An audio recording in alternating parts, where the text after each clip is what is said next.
Hello and welcome to Ring Takes here. It is after WrestleMania where we're going to be doing our WrestleMania 40 recap. Of course, I'm Daniel Daly, joined with Brian and Lewis here on Ring Takes, here to join you for WrestleMania recap.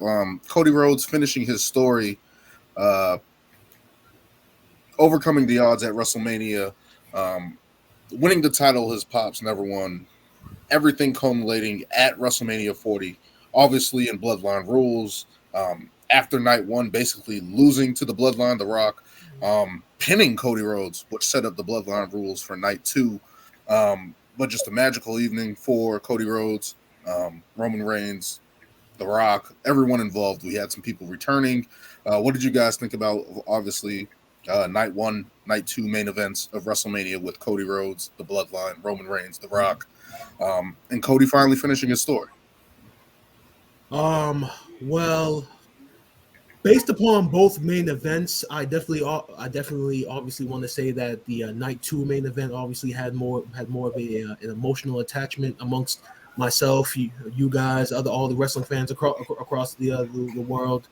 But we wouldn't have got the emotion from night two if it wasn't for what the main event of night one, with the storytelling that they told in that tag team match. I mean, let's talk about the night one main event first. Seeing Rock back. Well, first of all, the entrances. Well, the Rock's entrance more specifically, brilliantly done, and just overall, as far as WrestleMania goes, the production, the entrances, you can really tell that it really is a brand new company right now. And because they're firing on all cylinders. I mean, Rock's entrance with his logo, with the fire and everything, really shows that this guy is a legend.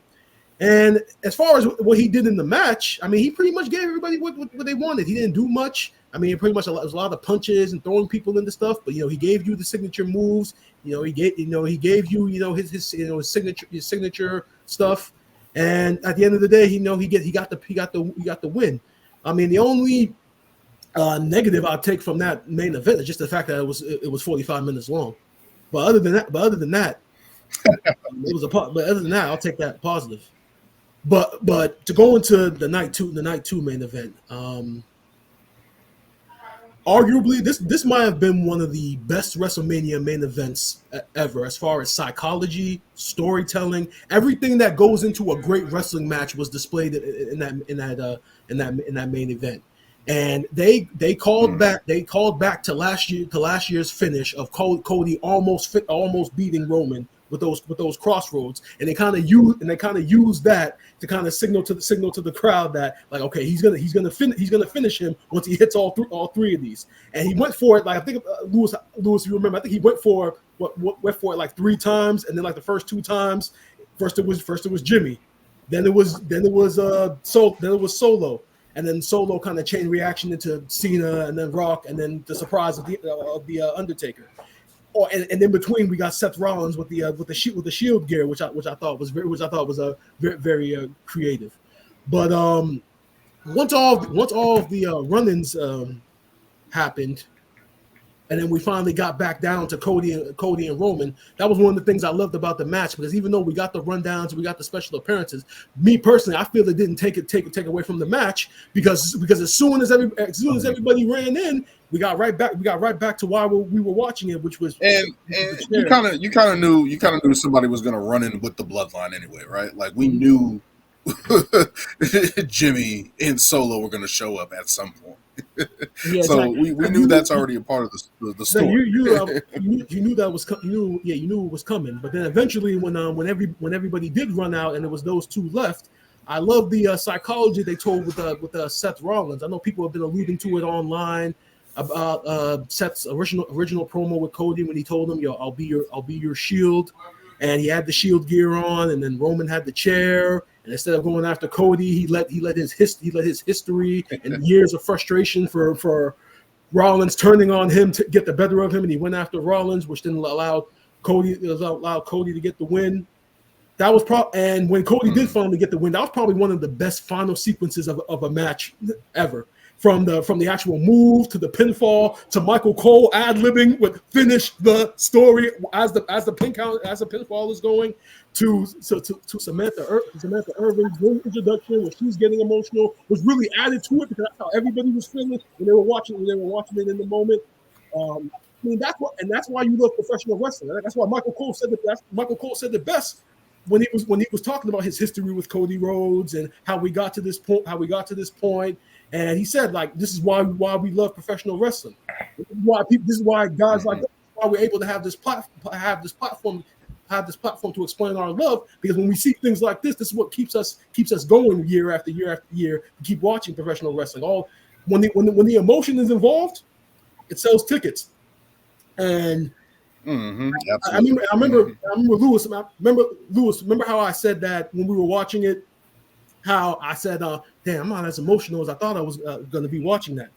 So when I got home, I went on my phone and I like scrolling through Facebook, and I came up on a Facebook reel of the final sequence, and I actually listened to it entirely because I remember me and Lewis, we were screaming when the pinfall happened, so I didn't really get to hear what was going on in the stadium and stuff. So when I heard it, then I started getting emotional because I'm just like, yo, this sounds so good with Michael Cole's commentary and Samantha Irving's ring announcement afterwards. I mean, everything came together, and this is the most positive momentum WWE has had coming out of a WrestleMania, and I don't know how long. So that's how good it was. So, great main event. Absolutely. That was a mouthful for Brian. That's how good it was. Yeah. I don't know. It's hard to explain like this WrestleMania. There was so much buildup. I mean, even us doing these episodes, like literally for a whole year, trying to plot out what's gonna happen, how they're gonna do it. You know, the times where we're like, all right, this is dragging on. You know, to the finally getting to the Rumble, that was just a huge anticipation. To the final stretch of those last like 3 or 4 weeks where we're like, yo, it just needs to be Mania now. But yeah, like Brian said, this was just like, you know, obviously it has its ups and downs, but it's like the core, like everything that happened to Mania. And I mean, with this story, just made sense. They didn't overdo it. And I love that as soon as you went on like whatever social media, whether it was like Twitter or Instagram, was just like, yo, this was like the Avengers. It's like literally, it was like Roman was Thanos. He had all the gems. You know, he had Jimmy, he had The Rock, he had Solo. Yeah, he didn't use them till the end, but you know, he finally got taken down. You know, and it was just like so many factors. And, you know, you have the surprises of John Cena coming out, the surprise of Undertaker, which I'm not going to lie, I was really hoping, you know, with like I showed Brian the 316 beers I was drinking, I was really hoping, just because it was The Rock, Stone Cold comes out. Shameless plug. I'm going to lose my mind. But you know what?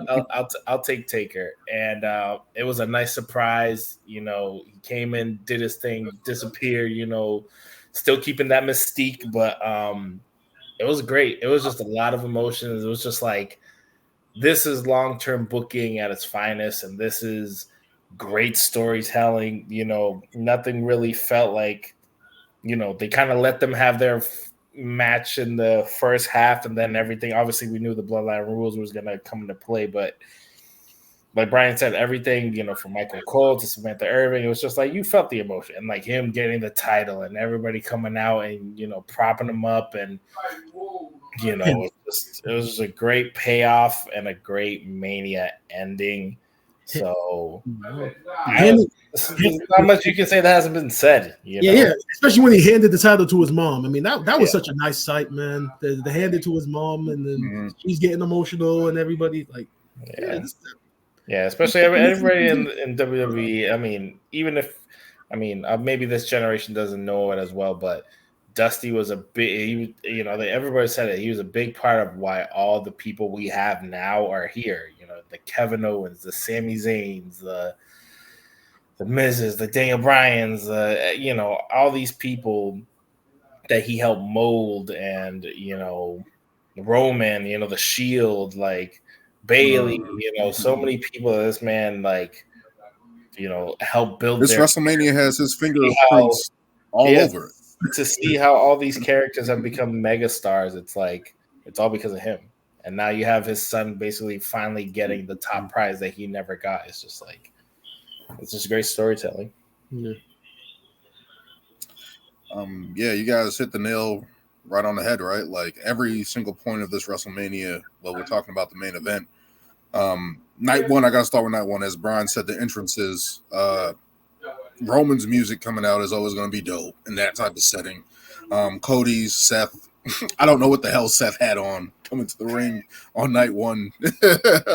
Yeah, like he looked I like didn't understand that. I didn't understand the entrance whatsoever. reminded me of Aladdin. I don't know why. It's just getting more and more elaborate with his gimmick, which I kind of love because it's just outrageous. It's like, what's he going to wear? It's kind of anticipation.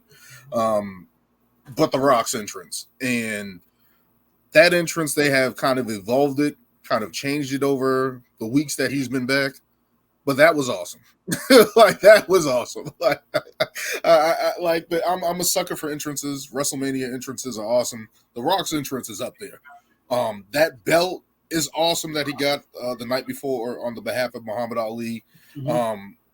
That belt is awesome. I love that belt. That belt with the Rock, I'm like, okay, that's dope.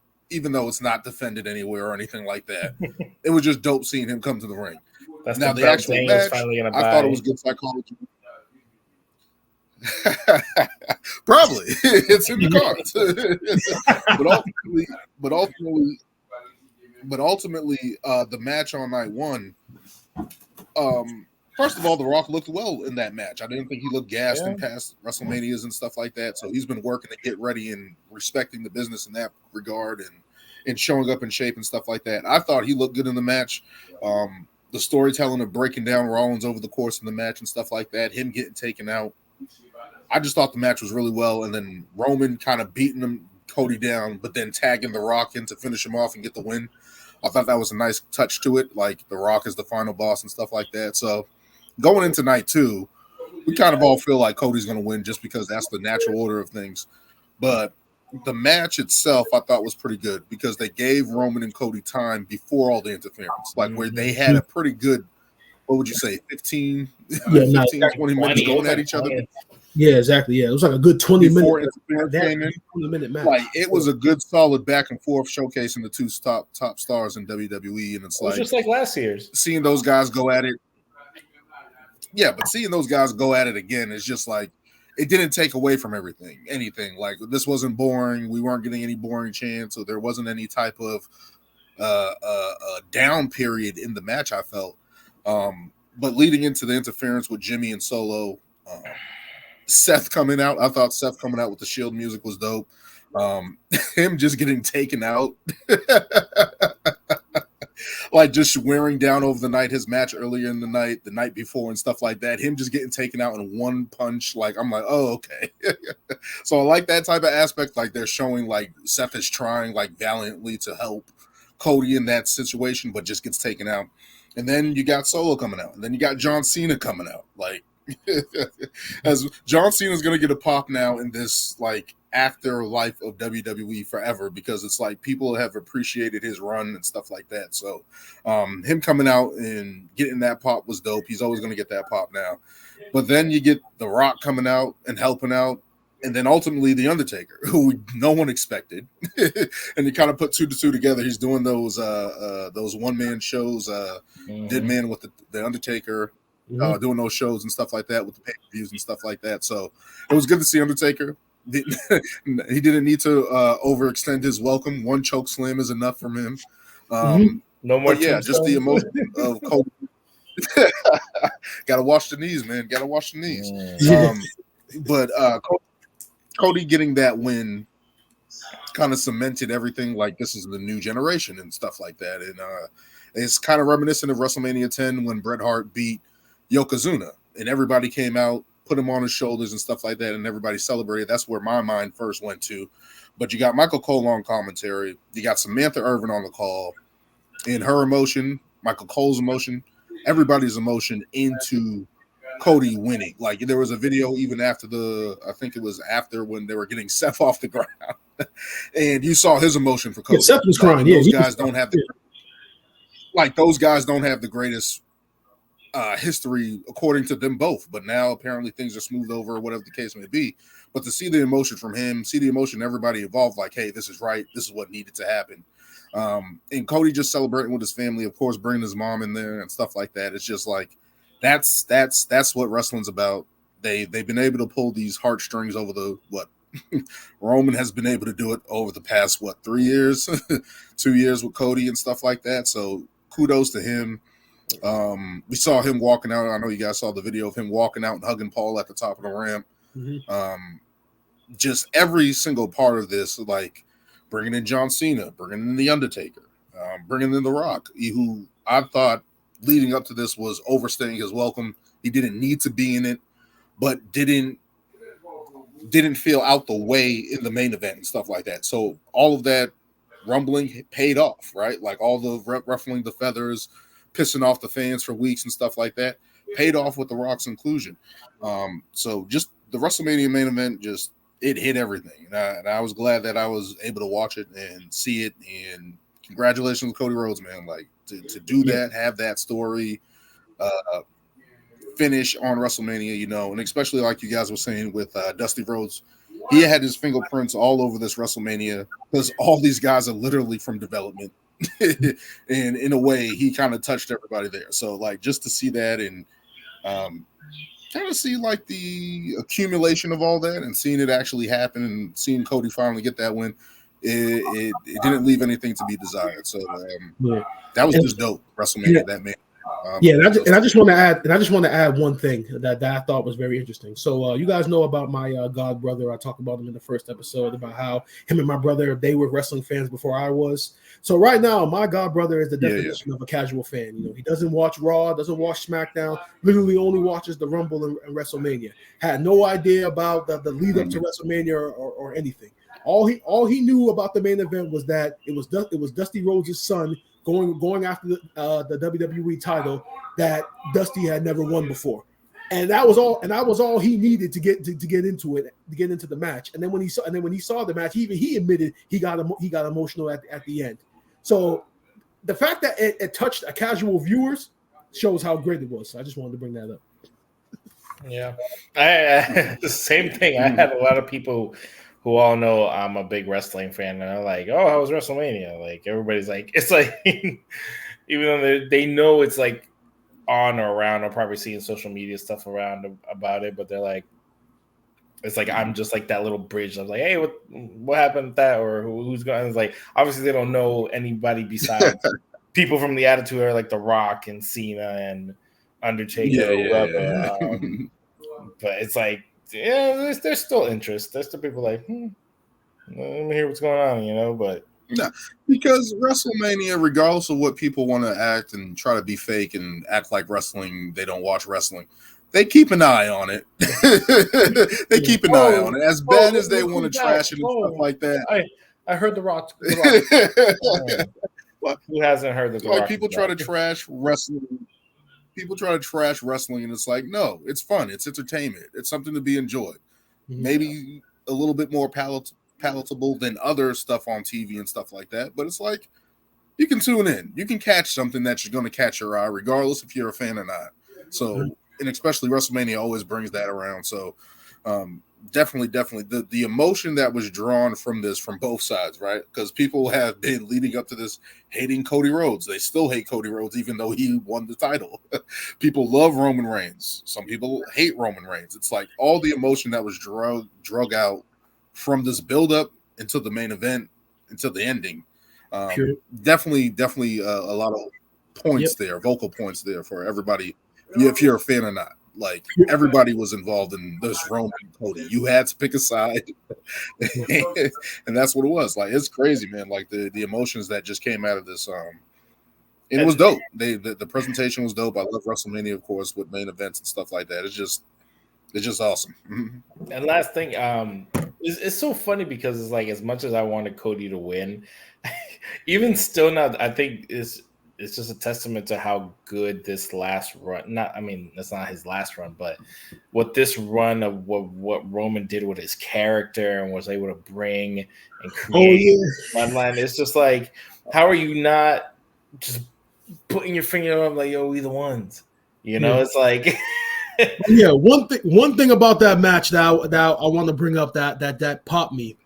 When Roman hit Cody with the crossroads and got the 2 count, and they started talking shit about his finishing move after, like, yeah, I knew that was gonna happen. I knew he'd kick out because that move sucks. That move ain't beating nobody. Never use it again. Like, how can you not? Again, like when people try to trash Roman on the other side, of course, the people who are crazy. And people try to trash Roman, I'm like, if you don't like his mannerisms in the ring and how he's talking to the camera, he's talking to the crowd, he's keeping everybody involved. And when he talks to the cameras, to the people on TV, when he talks to the crowd, it's to the people to keep them engaged. And that part right there, when he did, I called it cross reigns, but when he did that and he was like, nah, that move sucks. Like when he said that move sucks, I died laughing because it's like, yo, that's what you're supposed to do when you're going up against somebody. That's what you're supposed to do as a heel. That's what you're supposed to do. But yeah, what do you guys think about what is actually next for Cody Rhodes and potential opponents and stuff of that nature, and guys who he can possibly tangle with in the future? Well, this is why you built up this deep roster, right? I mean, there are so many options and so many directions they could go into with Cody. I mean, when Punk comes back, that's a possibility. If we're talking about just SmackDown, because I'm assuming that title's gonna be assigned to SmackDown. First name that comes to my mind is AJ Styles. I mean, there's so many guys that you can go with, so many directions you can go in.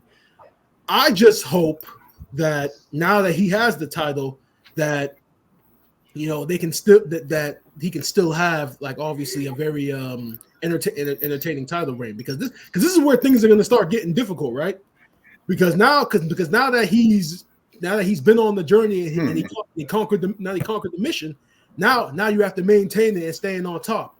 Now, and we've seen in the past with WWE, we hope that they're not going to repeat itself because it's a new company now. But whenever they had that baby face that finally reached the top of the mountain, keeping them up there was always tough. And then eventually people started growing tired of that guy being on top and wanted somebody else. Now it's a new company, it's a new guy in charge of creative, so we can only hope that they'll obviously book this title reign better. But honestly, he at this point he should at least hold the title for the rest of the year. Am I right? Am I wrong? Yeah, at least to the fall. I can see it to the fall. Funny enough, Brian can quote me on this, and I know we're going to talk about Raw, but I was very happy when I saw this on Raw that the draft is literally like in like 2 weeks or 3 weeks or whatever. And I told Brian, I was like, yo, if they're gonna do this draft, they need to do it like now, because with everything that happened at Mania, I'm like, you got to look at the title scene and who's available. I'm like, we need new opponents for Rhea. Obviously, everybody's gonna want to go against Cody, but now we got people to go against Damian. I'm like, we got to shake things up on like who's on SmackDown, who's on Raw. And I mean, they already started doing it on Raw with the Fatal 4-Way, and we're already gonna get Jay versus Cody. Jay as the number one contender. Yeah, Jay versus Damian. Yeah. Damian. Sorry. Yeah. So that's already a good. But for Cody, like I said, with the draft going on. You got, like Brian said, I'm a big Bronson Reed fan. Obviously, I don't see him getting the title anytime soon, but that's a guy, that should be kept there. Obviously, wherever Gunther lands, that's going to be another, championship contender. Drew is obviously going to. That's the feud. Cody versus Gunther. And they should, I think they should give Gunther. Yeah, they need to keep Gunther off of TV for a while. Whoever faces Cody first, sorry, but you're not winning that title that fast. I want to, like Brian said, if he holds this through at least to the end of the year, keep that Gunther, keep him away for a bit. Exactly. Keep Gunther away for a little while, because realistically, if you think about it, Gunther is the only reasonable person right now that should be taking the title off of him. If you're talking about elevating a guy, but I lost my train of thought. But I remember. So one feud that they can automatically go to because the history is right there is Randy Orton, and we haven't gotten heel Randy Orton in like 3 years. So if we could get heel Randy Orton, because heel Randy Orton is the best Randy Orton. So that's he doesn't even have to be a heel in that situation. I think at this stage, even though we love heel Orton and stuff like that, I don't even think he has to be a heel in that situation. It could just be simply like, yo, I don't know how many years I have left, and I want that title. I know I can reach that peak one more time, and if I have to go through you, who was my pupil, my student, whatever the case may be, and it can just be simply that. It doesn't have to be crazy, but I mean, if he wants to turn heel, I'm pretty sure if Randy wants to turn heel, he always wants to play heel. I would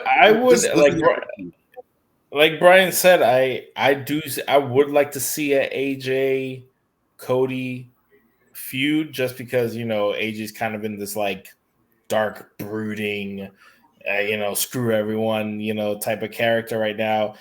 And him just being in great shape. I mean, I was seeing some stuff that, his time's coming soon where he's like, hey, I can't do this stuff anymore, So that's one that I'm definitely looking forward to. But I don't know, with this draft, it's going to shake a lot of things up. And, I hope we get, some great storylines, new people stepping up, new people going after championships. And this is a draft underneath Triple H.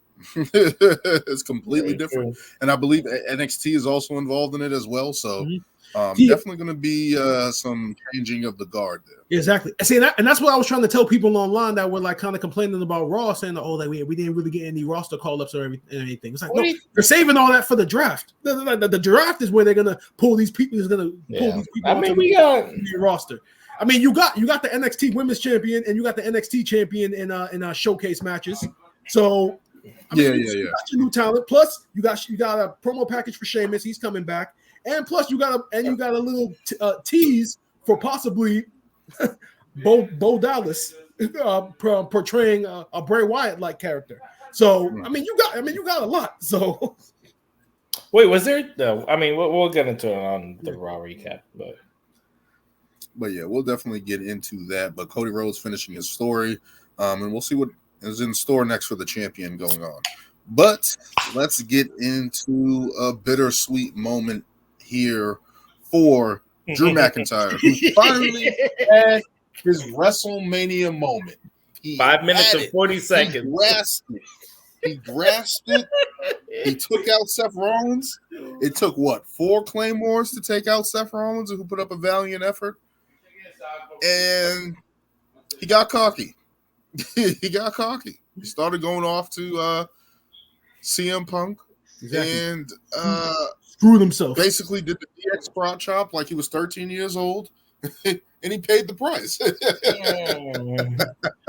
Screwed himself. CM Punk basically takes him out, and that leads to an opportunity that Damian Priest came out and hit what is his finisher move, South of Heaven, and took out Drew McIntyre and is your new world heavyweight champion. So, first of all, what do you guys think about the match and the cash-in that happened? All right, Lewis, I'm going to let you go first on this one because we were both laughing. I just want to say before Lewis goes, we were both laughing our asses off the entire time this whole thing was going on. He had it. He had it. He had it. He very much did. And I'm not going to lie, I was... in the back of my mind, I was like, you know what, Damian could do a cash in, but and I said this to Brian right as the match ended, I was like, Damian could cash in right now, but Drew, what really made me say like it wasn't happening was I was like, he kind of he didn't squash Seth, but he just obliterated him. But obviously after him taking so many hits, but I'm like, he's still good.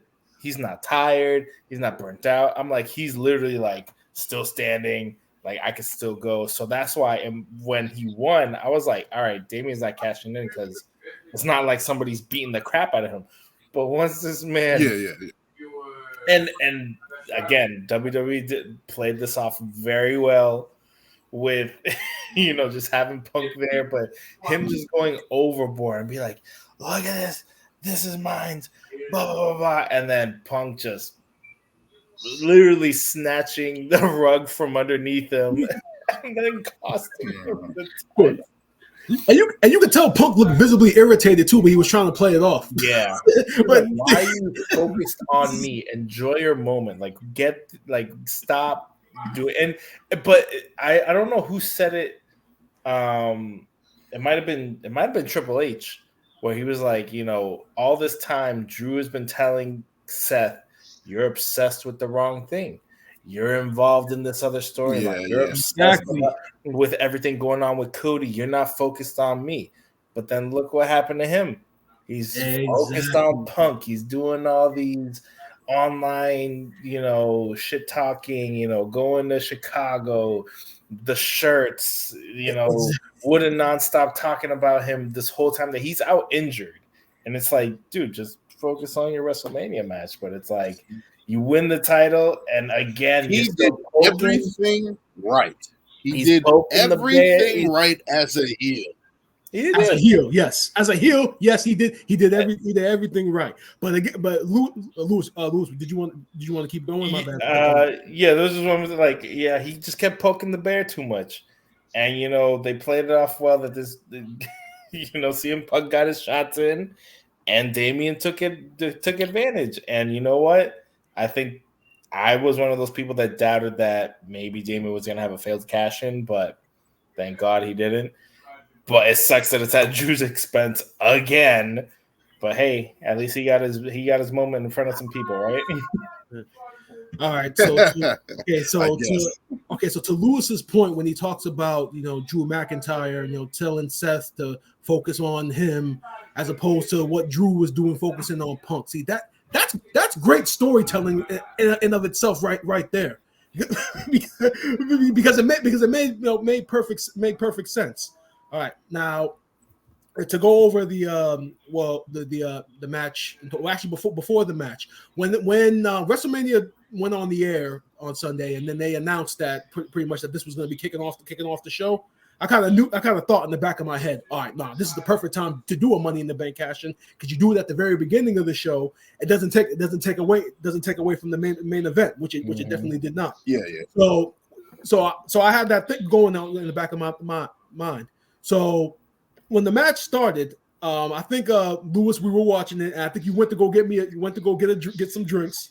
Turned my head. Next thing you know, I turned back around and Seth Rollins is down because Drew Claymore them real fast. And I love the fact that they started off with that, because in a way it was kind of psychologically Drew saying, well, Seth is banged up from last night, so let me take him out. Let me take him out now. Take him out early and just be done with it, because I already know he's banged up. He's hurt. He's on one leg. So I love the fact that they jump started the match with that. Pretty much had Drew with the 100% of the offense the entire time.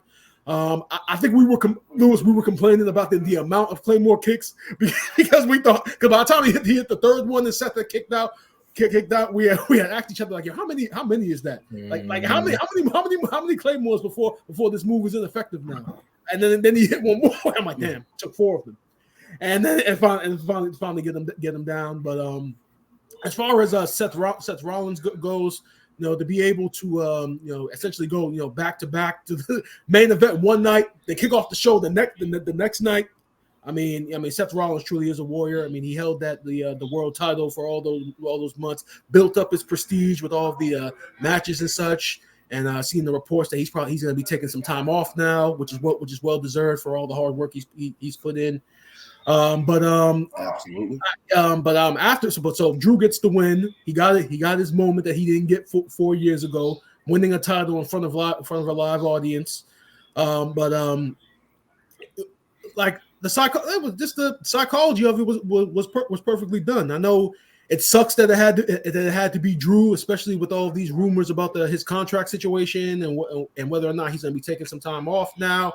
Me personally now, I think at this point, he may not have signed the contract, but I think they're in agreement moving forward because they literally have maybe 2 stories that are ongoing right now with him, with the story with CM Punk being the primary story. So they have him set up for months down the line. So I don't think they would have done that unless there was some type of agreement in place. So and plus Drew has been doing the like we said, Drew was the MVP going into this WrestleMania as far as the Raw and the SmackDowns go, with all of the social media stuff, with some of the promos and everything. So it sucks that it had to be Drew, but it was brilliantly done. And now we got Damian Priest, which him winning the world title now the Judgment Day, in my opinion, is back to being seen as a serious faction because there were those 2 or 3 months. When they were feuding with Miz, feuding with Truth, feuding with Ricochet, and they didn't feel like that faction that was dominating WWE during the latter part of the summer and throughout the entire fall. So now you put the world title on Priest, and it restores the prestige and the strength of Judgment Day, and now they have both world titles now. So now they've reestablished themselves as a faction. So you can only imagine how that's going to be, moving forward. So it sucks it had to be Drew. That's the only thing. That's the only thing that's frustrating about it. One thing that he had it. He had it.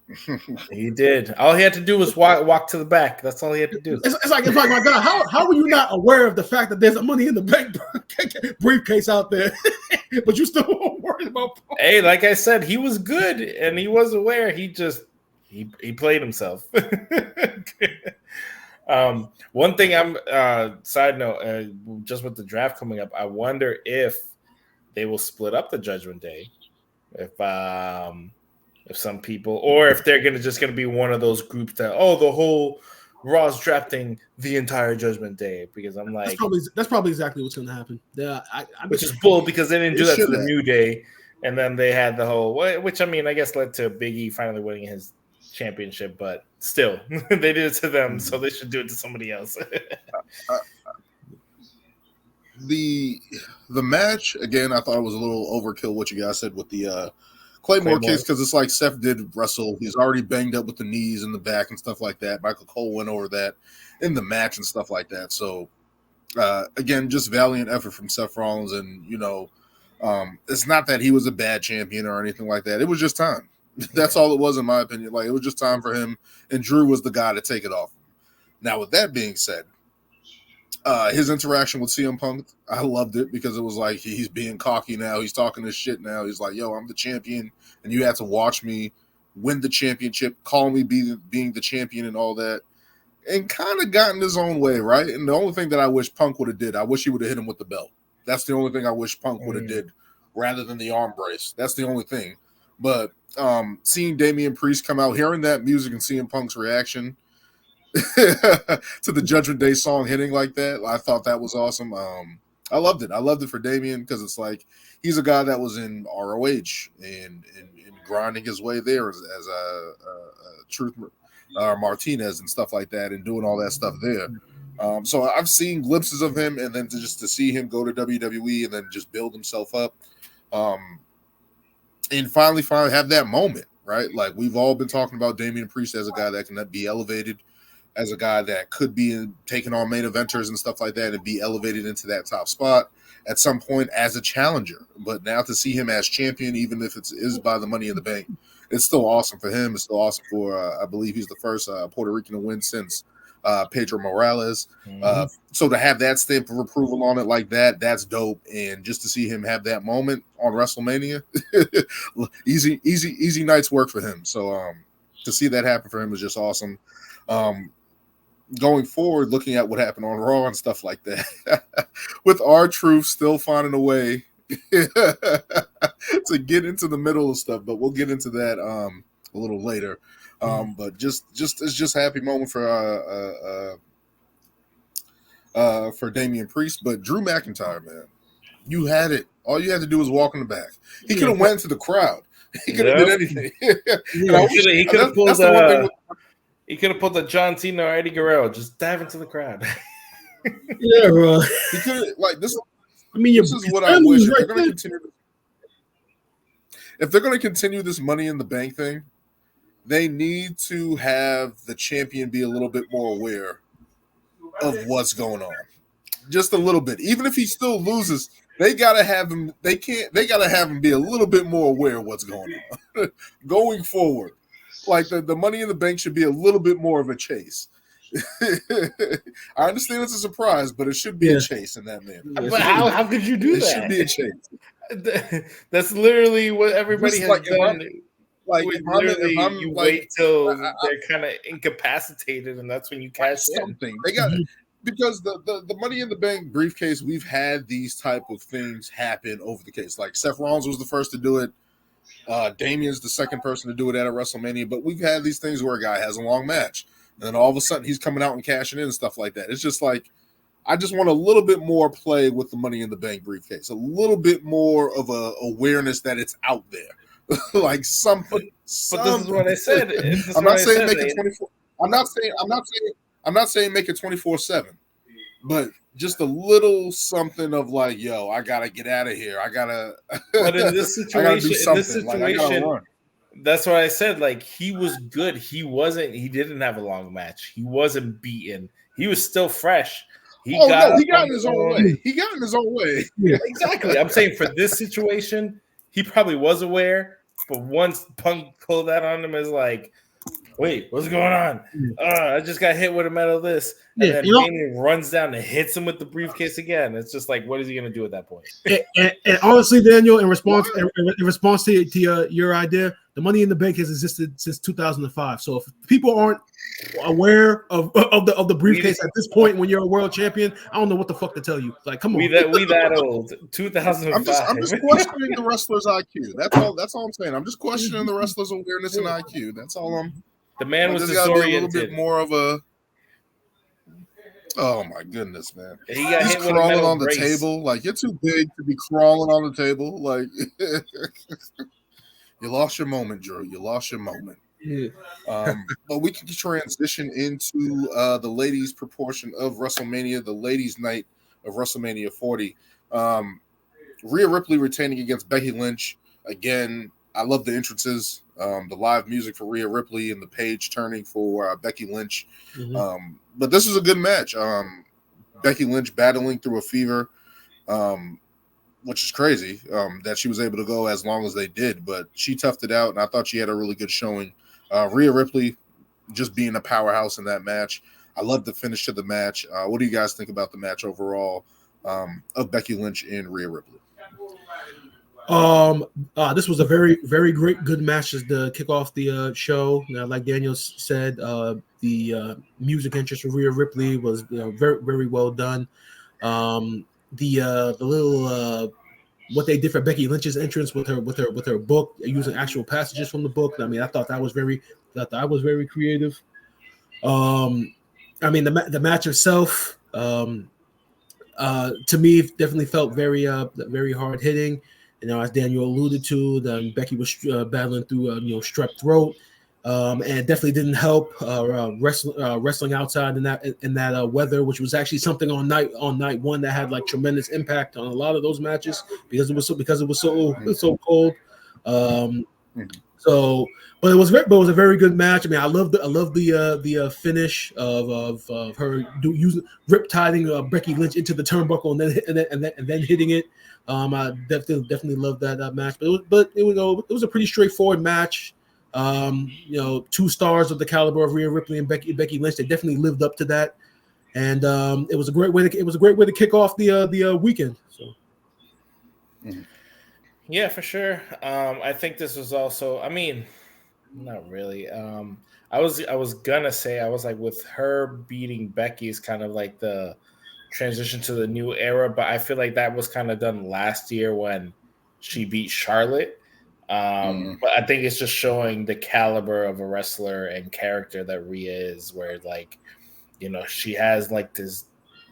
It's kind of similar to what Paige came out to, but Rhea's just like a different animal. You know, she's taller, she's stronger, she's just like has this great personality, and it just pops out the screen. And you know, it's just more. You know, I get the story they did with Becky. You know, her trying to prove herself, her having all these matches, but one could also say that could also be part of her downfall as well. You know, having so many matches, literally having a last woman standing match right before Mania and stuff like that. So it's like, you know, you're trying to prove it to yourself, but maybe you proved it a little too much, and that might have been your downfall in the match. But I mean, also other factors, you know, her being sick and everything, which I bet anybody can tell what it's like, probably having a fever and feeling like crap, and then to have to go out and be physical in freezing cold weather. I can only imagine how tough that was. But and wrestling for nearly 20 minutes. Yeah. So definitely big props to Becky. I respect the hell out of Becky. She's done it all. But I think we all felt like she didn't need the win this time around. Rhea's just on a dominant reign. And not saying that she's not a believable contender to dethrone her, but I think, you know, I don't know. Maybe I feel like the person that takes down Rhea has to, like, I don't know. I don't even know how to explain it. It's just like they have to be like as, not saying in stature, but as like powerful, I guess, just because of how strong she is. I guess I don't know. Maybe that's what. Jordan Grace. I don't know. I don't know. I don't know. The person, I said it in our picks. The person who needs to take that title off of her and have a good rivalry is her and Charlotte. That's what needs to happen. There was a video on WWE's page of them hugging one another. Yeah, that was dope. That was dope. Which I thought was nice. So yeah, but as you guys said, basically the new guard taking on the old guard, and essentially in a way. Not that Becky is going to go away anytime soon, we're thinking, but just in general, just props to Rhea, man. Like, she's so impressive. Like, I don't think she's capable of having a bad match. I don't think, like, her level of expertise in the ring, like, you got to give kudos to Becky Lynch, too. This was a really, really good match to open up the show. I just loved it. I enjoyed every moment of this match, and I thought it was really well done. Becky showing her resilience, kind of like Seth did on night 2, just showing toughness and just trying to hang in there. But ultimately, Rhea Ripley gets away with the win. She's just great right now. We don't even on Raw. We didn't even see too much of her development of her story and stuff like that. Kind of just celebrating with Judgment Day. But things are definitely in store for Rhea Ripley going forward. Let's move on to one of my favorite matches of the night. Yes. My girl, Bayley, getting that ultimate win there, defeating Io Sky for the WWE Women's Championship. I thought it was a great match, and we haven't seen Io wrestle in like 2-3 months, which was a detriment because that match, that's all I was saying. I was like, I'm glad Io got to show her style. Like, we got to see how great she is. Like, we haven't seen it. So to have that happen, what do you guys think about this match and Bayley picking up the win, Io coming out with damage control and stuff of that nature? Wow. Bayley. I mean, this was a great match. This was the top women's match of the weekend between these two. Because I'm not gonna lie, I initially thought this was gonna be the weaker of the women's matches. I actually thought that Rhea and Becky were gonna top them, but it was definitely vice versa. I mean, first of all, let's start with Bayley's entrance.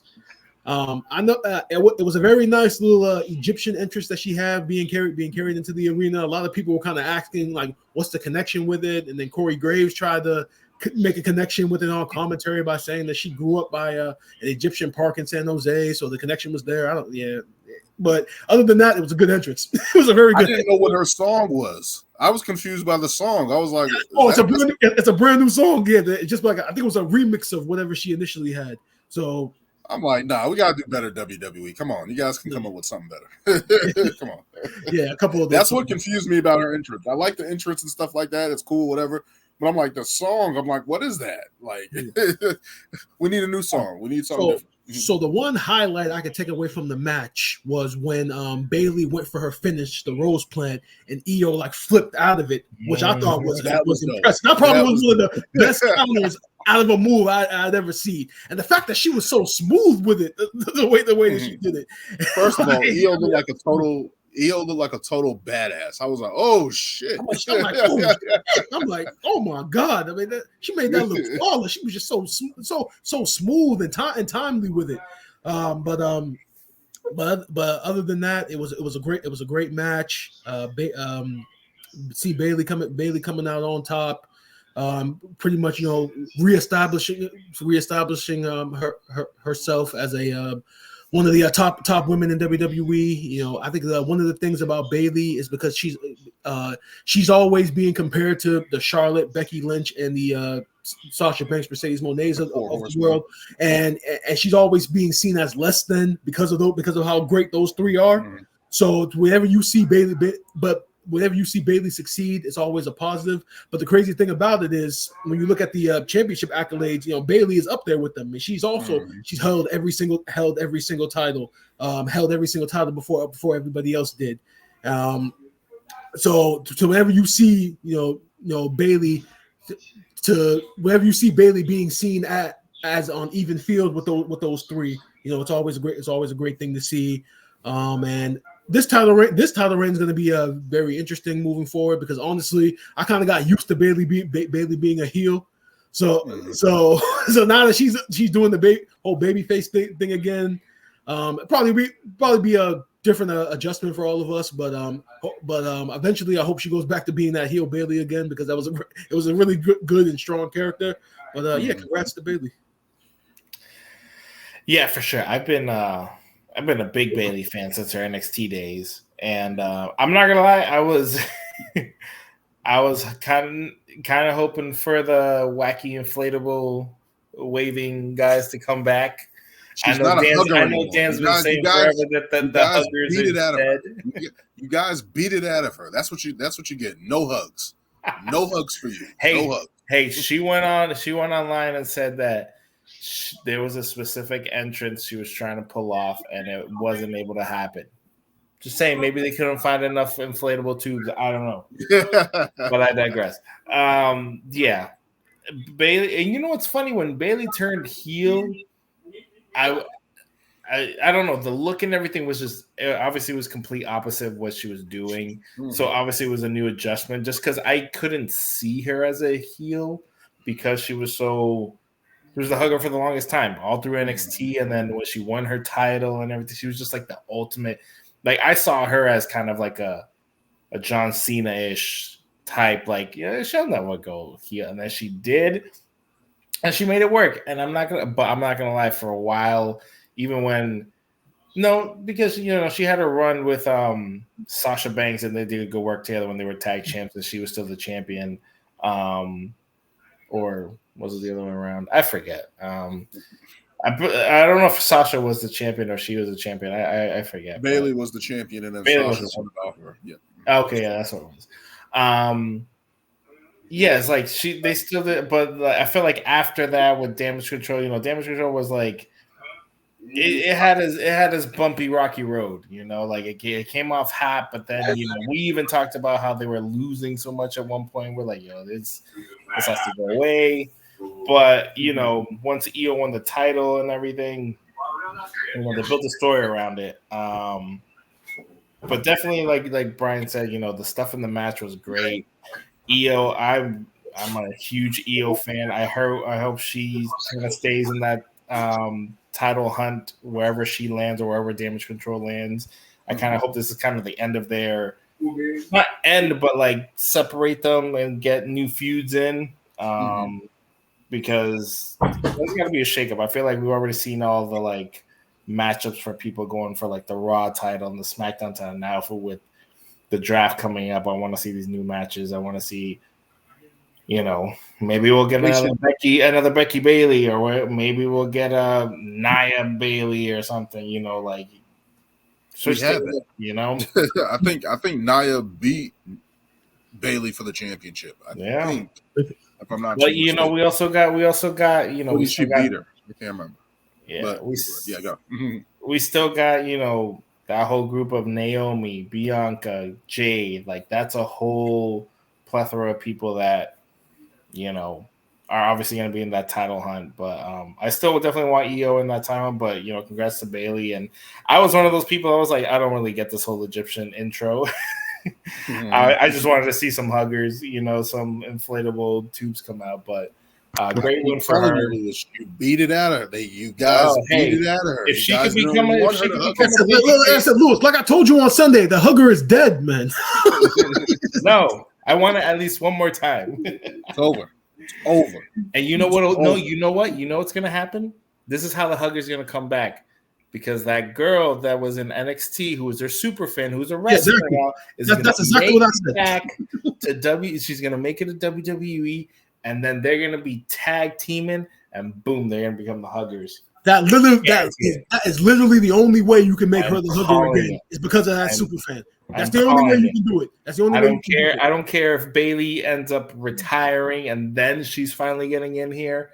They will have a hugger moment together.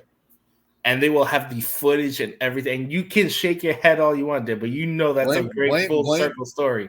Blame yourselves. That's all I'm going to say. Why am myself? I never wanted her to turn heel. Her heel work was good.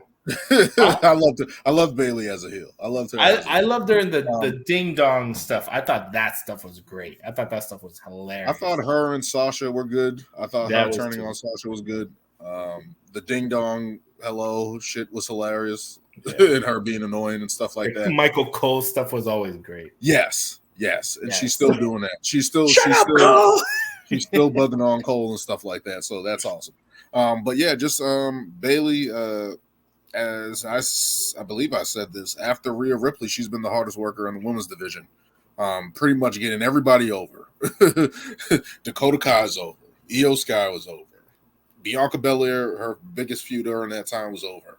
So it's like just her putting in that work for so long and to see her get that WrestleMania moment, obviously awesome.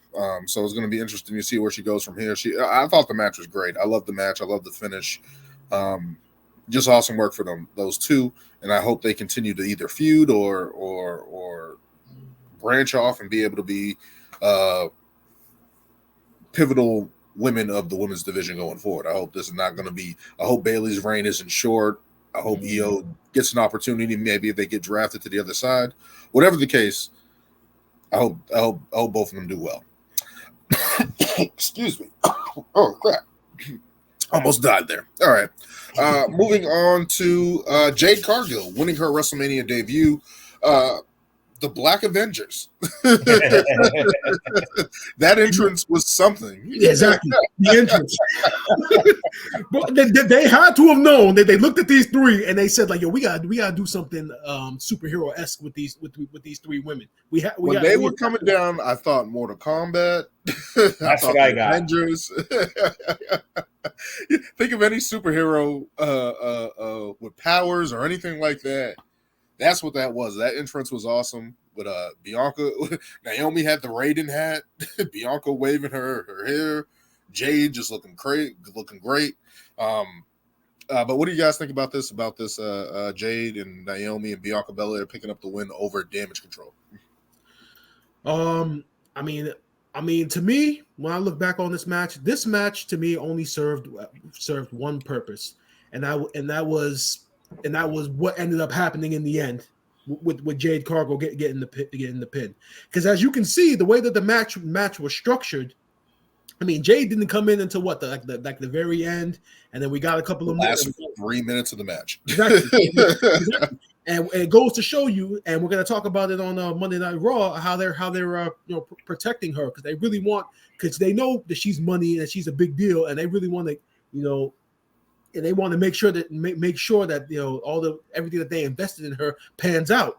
So you can definitely tell that they're trying to take good care of her, and they definitely did that in this 6-woman match. Because going into it, you know what you're gonna get from Bianca. I mean, she's been in the last 3 WrestleMania. She was in a world title match. Naomi, her coming back, from being a former Impact World Champion. You know what you're gonna get from her from an in-ring perspective and such. But this match to me was really more about Jade showing out and making sure Jade looks as good as possible, which she did. I know there was a little flack online after this match from Mark Henry, because I guess during their entrance, when they came to the ring, I guess Kairi Sane was still in the ring when they were making their entrance, and I guess from a respect standpoint, especially at WrestleMania, when a talent is making an entrance, if you're the opposing talent, you're supposed to give them the ring so they can have their entrance in their time. So he came at Kairi Sane for it. Kairi Sane there's been 2 instances. There's that. And then they said when Jade came out on SmackDown and she did her little power move, she no-sold it. Like there's a little something with Kairi saying she ain't with that jobbing out. There's something there. There's something there. It's something. Yeah, definitely, it's definitely something. Because I didn't even realize that, Daniel. Thank you for bringing that up. That she no-sold something on SmackDown, but But like I said, this match was more about how is Jade going to look in the end, and she looked like money, and she looked strong, and they ended up getting the win as a result. Yeah, I was kind of hoping to see more from Jade, just a little bit more. What did you want? What did you want, Lewis? What did you want? Maybe less is more, I sir. should see her moveset. Less is more, sir. Keep the crowd asking for more. See what you're doing? You're asking for more. You want more. That's what they're doing. Leave you asking for more. It worked, Lewis. Exactly. It worked, Lewis. Did it though? Give them a little bit. Don't give them, because again, I know we're going to talk about Raw, but what happened on Raw? Oh, something that kind of happened on AEW, a freaking 5-second match where she does 2 moves and she wins. Show me more. You want to know what I'm not liking your attitude, Lewis. No, because I'm sorry. No. You want my opinion? I'm giving you my opinion. That was an enhancement match. You guys gonna let me talk? No, go ahead. Is it not my turn to speak? Go ahead. I guess. Now everybody wants to jump on me. Everybody wants to jump on me for some criticism, huh? Everyone was I wonder why. I'm not jumping on you. No. I was just trying to explain. See, I ain't got nothing to do with this. Really? Because we're acting like we have not seen her. We're acting like we have not seen her wrestle before, and it wasn't like in AEW where not every match was a 5-second match. She had matches. We haven't seen those matches that she had there. I should be seeing some major improvement, some new moveset, new things she's learned, not just a couple of shoulder bumps and some, just popping people over and then just your signature. What did Triple H say about WCW when Booker T came up? That place was a joke. That place was a joke. It has nothing to do with this. It has nothing to do with this. This is the big time. It has nothing to do with the big time. So why am I seeing the same stuff then? It's completely different. So why am I seeing the same stuff? Why am I seeing the same moves? Hey, this is different. This is different entrance. This is a different entrance. That has nothing to do with it. I'm talking about her wrestling. The competitors are a different level. I'm talking about her wrestling abilities. Yes, she's in there with 2 other megastars who are carrying her. Okay, but I still need to see a little bit more. Okay, you got to show me. She was been off of TV for how long? How long? All right, and off before the Rumble. So you gonna let us talk now? Was I done? I'm just saying. I would like to at least see. I would like to see at least a nicer drop kick or something. Give me something I can grab onto and be like, "Wow, look, she's improved." Ben, you want me to go? You go. Jade Cargill, Lewis is your biggest hater. There we go. That's the headline for this. That's what you took from everything I said. That's what you took from everything I see. See, this is what Dan tries to put words in my mouth. How's that hating? How is that hating? Okay. You're a hater. Because for her WrestleMania debut, for her WrestleMania debut, she was pretty damn good. She was average. Pretty damn good. She was average. All right. So Lewis, you talk about her old match. You talk about her. No, hold on. Daniel, give me one thing that impressed you, not entrance, her wrestling moves that impressed you. Her power, her crispness of pulling off the moves. The only thing that looked kind of iffy was the splash in the corner. I wish she got more elevation on it. That's it. Other than that, it was pretty good. I don't know what else you were expecting. And that's a hard nitpick too. Have you seen anything she has not done before? Did you see anything she hasn't done before? You want to know what? No, answer the question. Has she done something you have not seen before? Let me. All right, I'm answering your question. If it ain't broke, don't fix it. That's just bullshit. Hulk Hogan got over for 20 years with a back break and a leg drop. You can't answer the question. I did. I can answer the question. I can give you a break. I can give you a breakdown of why. Because you talk about her matches, her moveset. All the matches and movesets that you saw were with another company. And for the last 6 months, they've been trying to take everything that she learned from that company. She's essentially been being retaught. And how long has she been in this company now? What's the question again? How long has she been in this company training? Exactly. So which goes to show you whatever she learned over there wasn't right. Okay, same question, Brian. Yep. What did she do in that match that was different from her old stuff? Well, let me follow up that question with a question of my own. Outside of fans just like us, who saw those matches? A lot, because they all recognize her. Was it really a lot? Or was it a small minority of fans just like us that make up WWE's audience?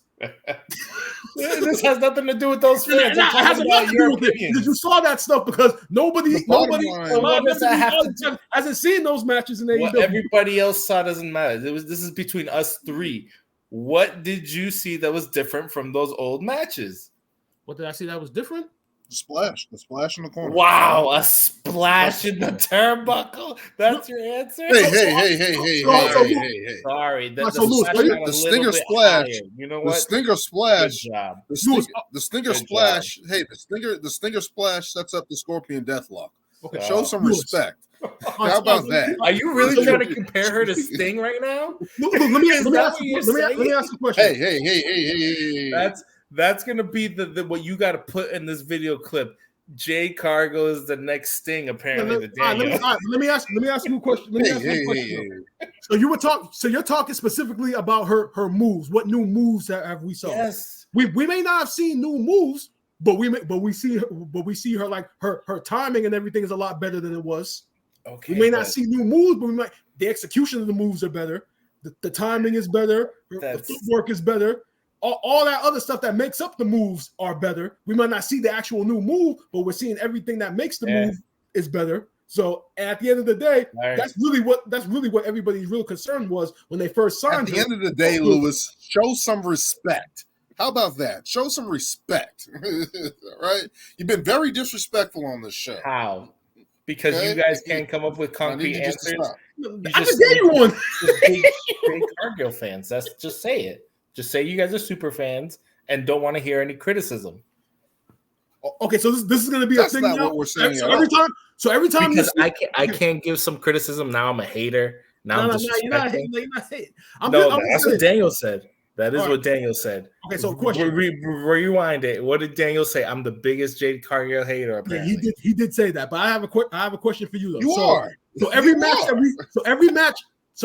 that we see Jade Cargill now moving forward, if it's not a 5-star match, it's a disappointment. That is not what I said. I'm saying no. We have to see. No. Let me answer the question. Let me answer the question. I'm just saying it's been, I don't know how long. I feel like it's been almost a year since she's left AEW and been here now. She's only been on TV 3 times, but we have not seen. Yeah. Let's see. Mm-hmm. Yeah. I have not seen. Even she's saying you ain't making sense. Thank you. I have not seen anything that has shown me that she's been doing all this training, after learning the WWE style, I just wanted to see anything different.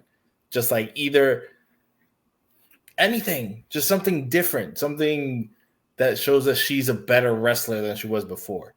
Not just Hey, she's did you ask that? Did you ask that? And this and that. Did you ask for anything new from Cody Rhodes when he came back at WrestleMania 38? What?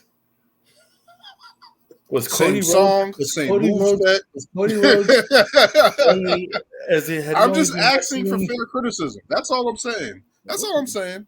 Same song, literally the same song, literally the same moveset. I'm just saying. I'm just making a comparison. We're spending way too much time on this match. We are. We're spending way too much time on this match. This is supposed to be a quick one. Well, we can move on from Lewis. We can move on. We can move on from Lewis's hatred because Daniel's analogies will never make any sense. Hey! Cody Rhodes when Cody Rhodes came back at WrestleMania 38, did he or did he not? Did he or did he not have the same song, the same moveset?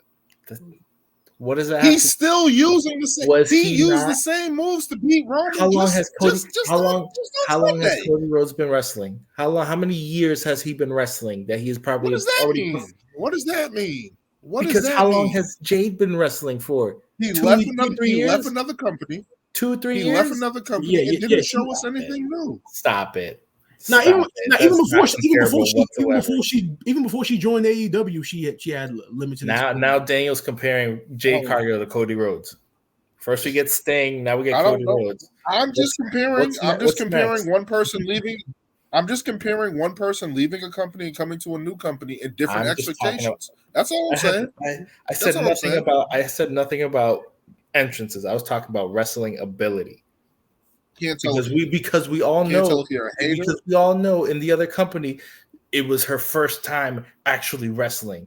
Now she's in the big leagues where she's been training, being trained properly.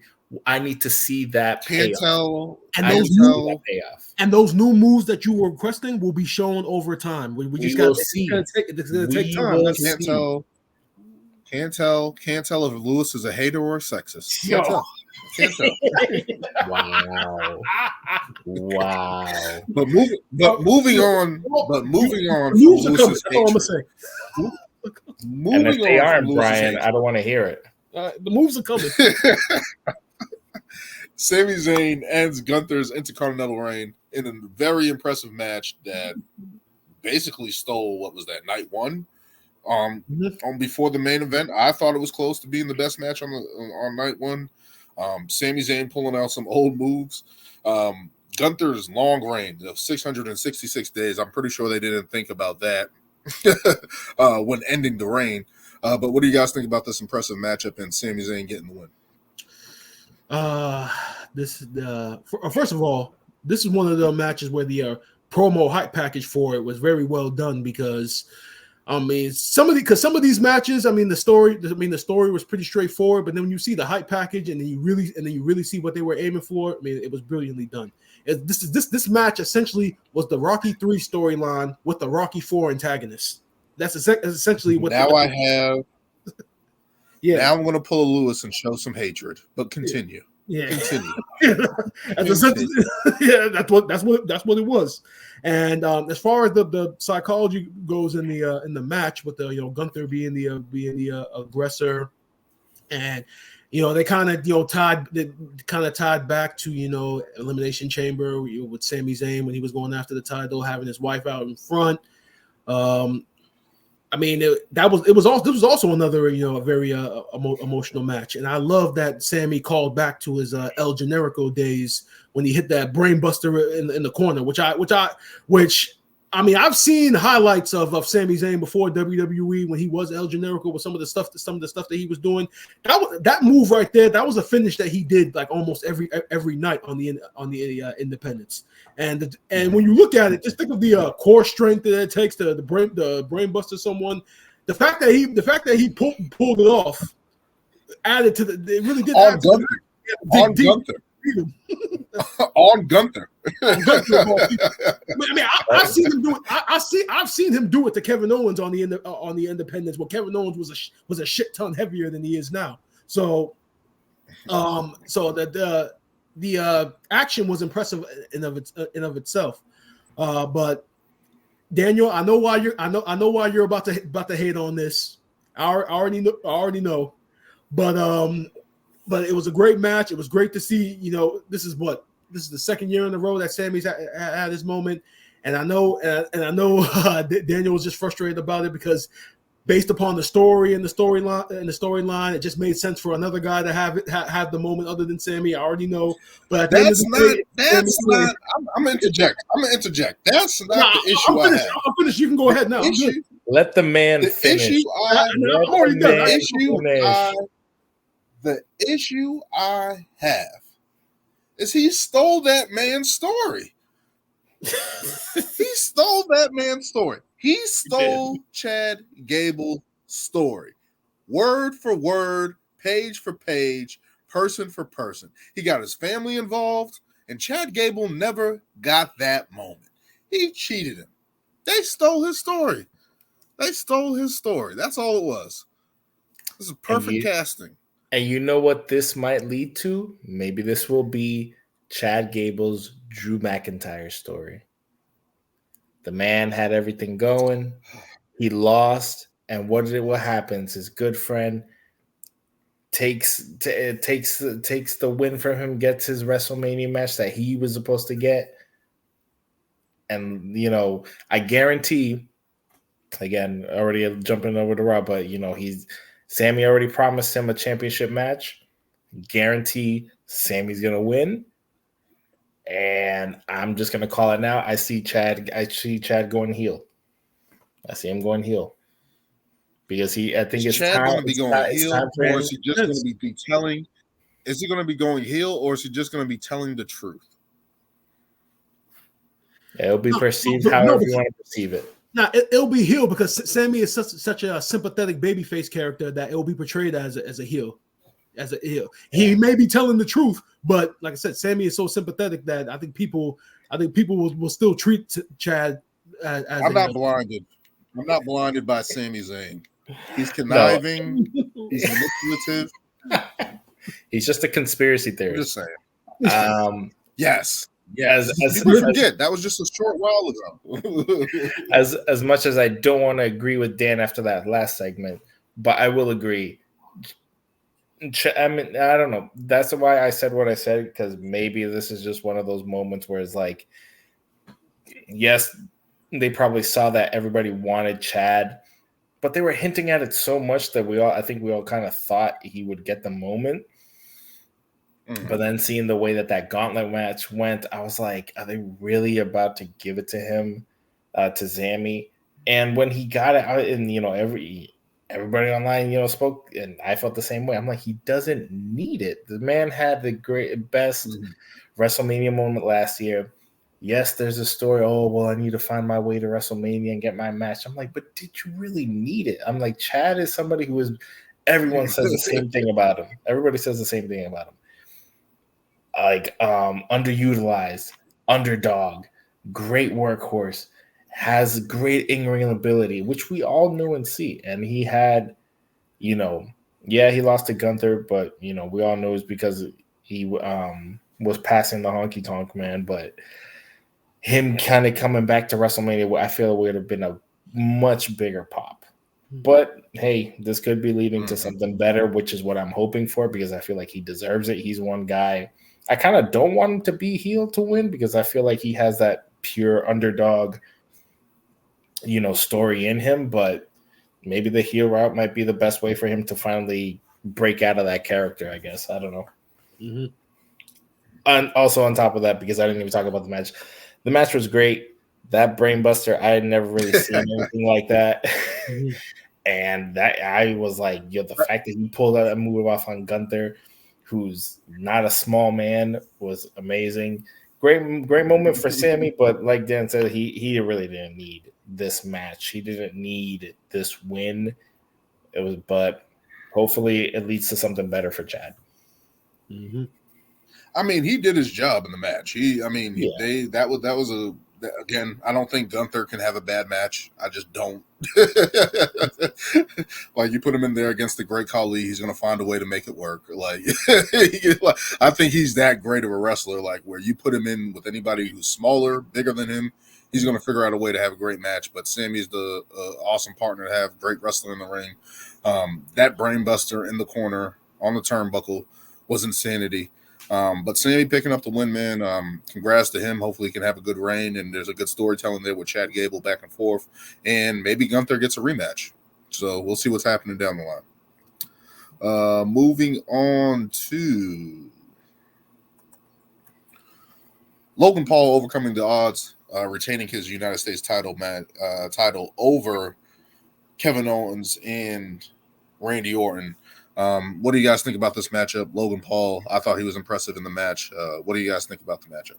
Well, Daniel, I think quite frankly, you need to change the tagline on the bottom of this. It's not Logan Paul overcomes the odds; it's Logan Paul negotiates the odds. I mean, that's what you should change it to. Negotiates the odds. I mean, come on. It was for the first time in WWE history there was a product logo in the center of the ring for WrestleMania, and it was Logan Paul's product of Prime Energy drink or sports drink. Now, I'm pretty sure when that was negotiated, I'm pretty sure that Logan Paul kind of asked, like, well, if it's my product, that's going to be in the ring, common sense would say that I should come out on top, right? I'm not saying he said that, but I'm pretty sure like it was alluded to that he come out on top because his logo was in the center of the ring for the first time. So common sense would say he should come out on top. But the match itself was very good. You know, Logan Paul, he continues to improve, you know, day in and day out in the ring. His frog splash, I mean, my God. Him and Montez Ford, they have two of the best frog splashes in wrestling right now. The fact that they're so athletic and agile guys, the fact that they can jump up, and as they're going up, and as they're still going up, they can still make the move look so flawless. One thing that popped me about this, it wasn't even the match. It was during the entrances with when Kevin Owens came out with the golf cart. And then he drove back up to get Randy Orton. and then they start flying down the ramp. And Randy Orton's like, yo, slow the fuck down. I thought that was funny. So I thought that was funny during the entrances. But the match itself stood out. I loved Randy Orton's counter from the pop-up powerbomb into the RKO at the very end.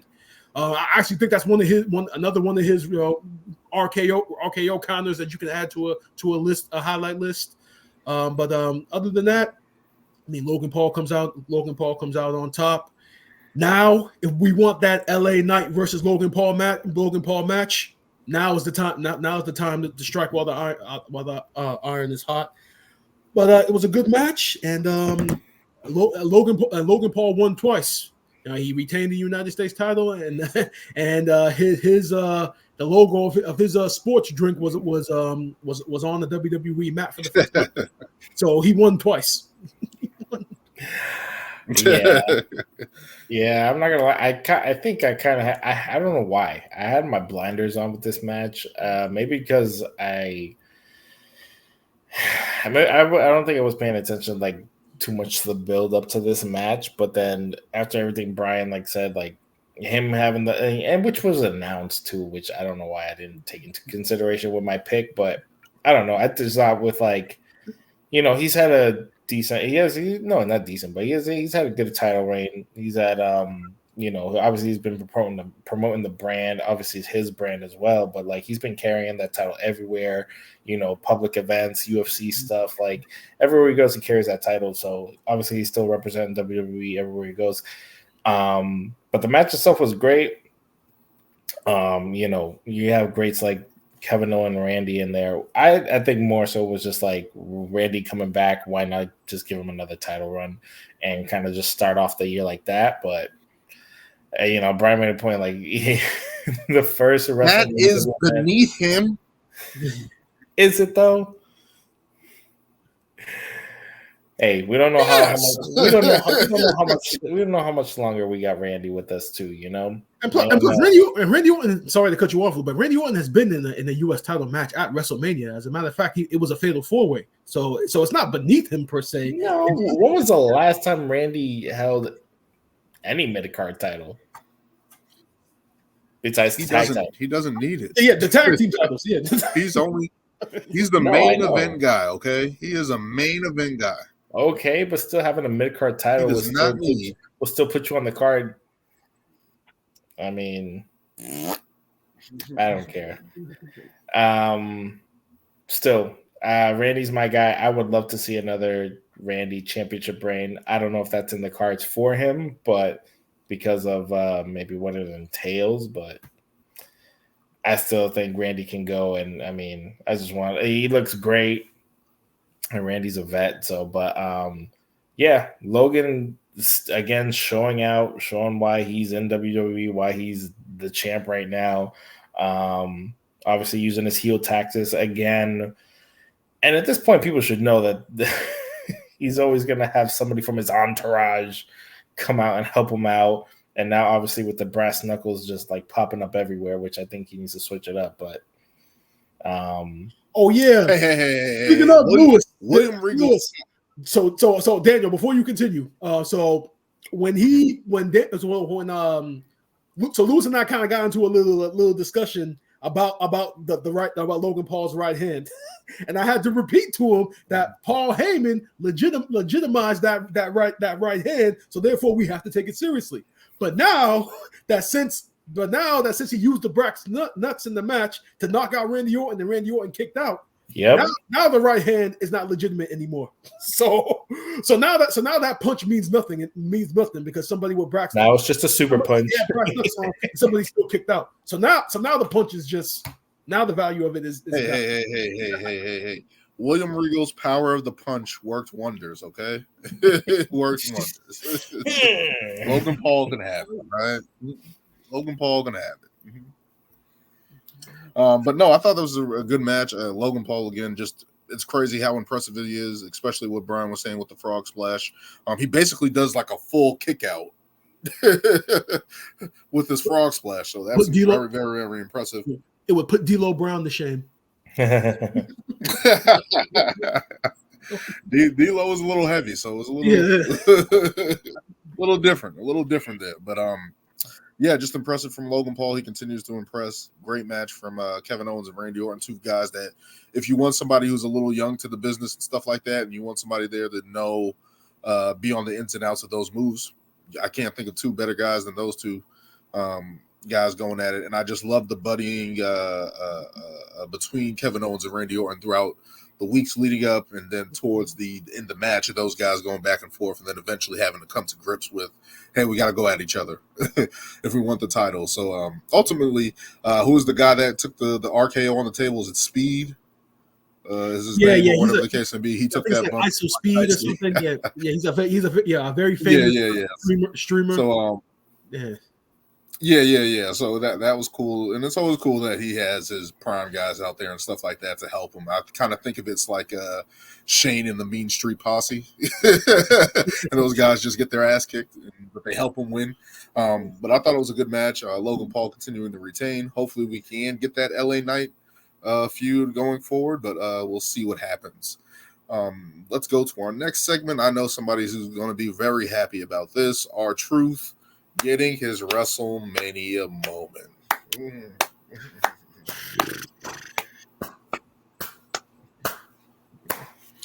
So R-Truth can get his WrestleMania moment, but Chad Gable can't? This is terrible. So go ahead, Lewis. Tell us what you think about R-Truth winning the Raw Tag Team Champions and the Tag Team titles finally getting split up. Let me put my Xavier, mask, helmet on, because once again I called it. I said, but yet you couldn't call Logan Paul with the prime. Did you? Did you? I did. You have don't give me this bullshit. Don't give me this bullshit, because we did not know. We did not know the belts were going to be separated at Mania. I did. You did not. Nobody did. No, you did not. Nobody did. Anybody that says that they called it is lying his ass off. Like that's why I wish John was on here tonight, because I know he was lying his ass off about that shit. No, he said he didn't call it. Exactly. And like I said, the reason why they won the Raw tag titles is because of the damn story. Because they were the hottest tag team going into the match. And look what happened on Monday Night Raw. When the Judgment Day rose those titles, who is right there with them? Our freaking Truth. The man is hot fire. And you know what? He deserves this win. His first WrestleMania win. And Daniel can't give him that. They don't deserve it. They should be making new teams. No. The man earned it because he got himself over I don't know how many month. Hey, Zack Ryder got himself over. Zack Ryder got himself over. Right. Didn't he just win? Did he build himself up to that WrestleMania match? I don't remember, honestly. I don't. All right. I just know he won and then lost it the next day. Yeah, exactly. All right. So, all right, Lewis, are you still going? I will just say that I deserve this point, and Daniel can't take it away from me because I picked the right team. None of you guys picked Grayson Waller and Austin Theory winning anything at Mania. I don't want to hear it. I don't want to hear that I got a half a point. No, I got this point. I mean, like I said, we should do a half a point because nobody knew that the titles were going to be split up in that. And you know what? I will take half a point. But I don't want to hear Daniel saying that I don't get anything because I didn't call it all correctly when we didn't have all the facts. I mean, the match was for the undisputed titles. Yeah, they didn't win the undisputed titles. They won the Raw tag team titles. No team won the undisputed titles. That's why I say give them half because they won something. But Lewis, my whole thing with this whole our truth thing is, it's like, okay, he got his moment, and it was a great moment that especially when you think about his track record as far as WrestleMania goes. So it was a nice little moment to see him on top. My whole thing is, like, where do you go from here now with them as the tag team champions? Because you would think that, hypothetically, okay, then they would be going against they would still be continuing the feud with Judgment Day, but we've already been down that road with them now, especially with the tag team titles. If anything, now that Priest is the world heavyweight champion, if you really want to do something with our truth now you make him a Judgment Day based upon this story and actually make him serious again. If you really want to give something to our truth, like something serious, something we can something we can take seriously, then I'd go in that direction now. But my whole thing is Damian Priest's first PLE event cannot be against our truth. I'm not saying as it being the first match. I'm just saying that it's a story that they can tell. Maybe as Priest's like third or fourth title defense, they can always go back to the whole our truth thing. But as far as the match goes in of itself, I mean, it was your typical ladder match of organized chaos. I mean, there was a lot of spots, here and there. I'm trying to remember, because there was one like specific spot that stood out. I can't think of it off the top of my head right now, but I think Daniel, we had picked DIY.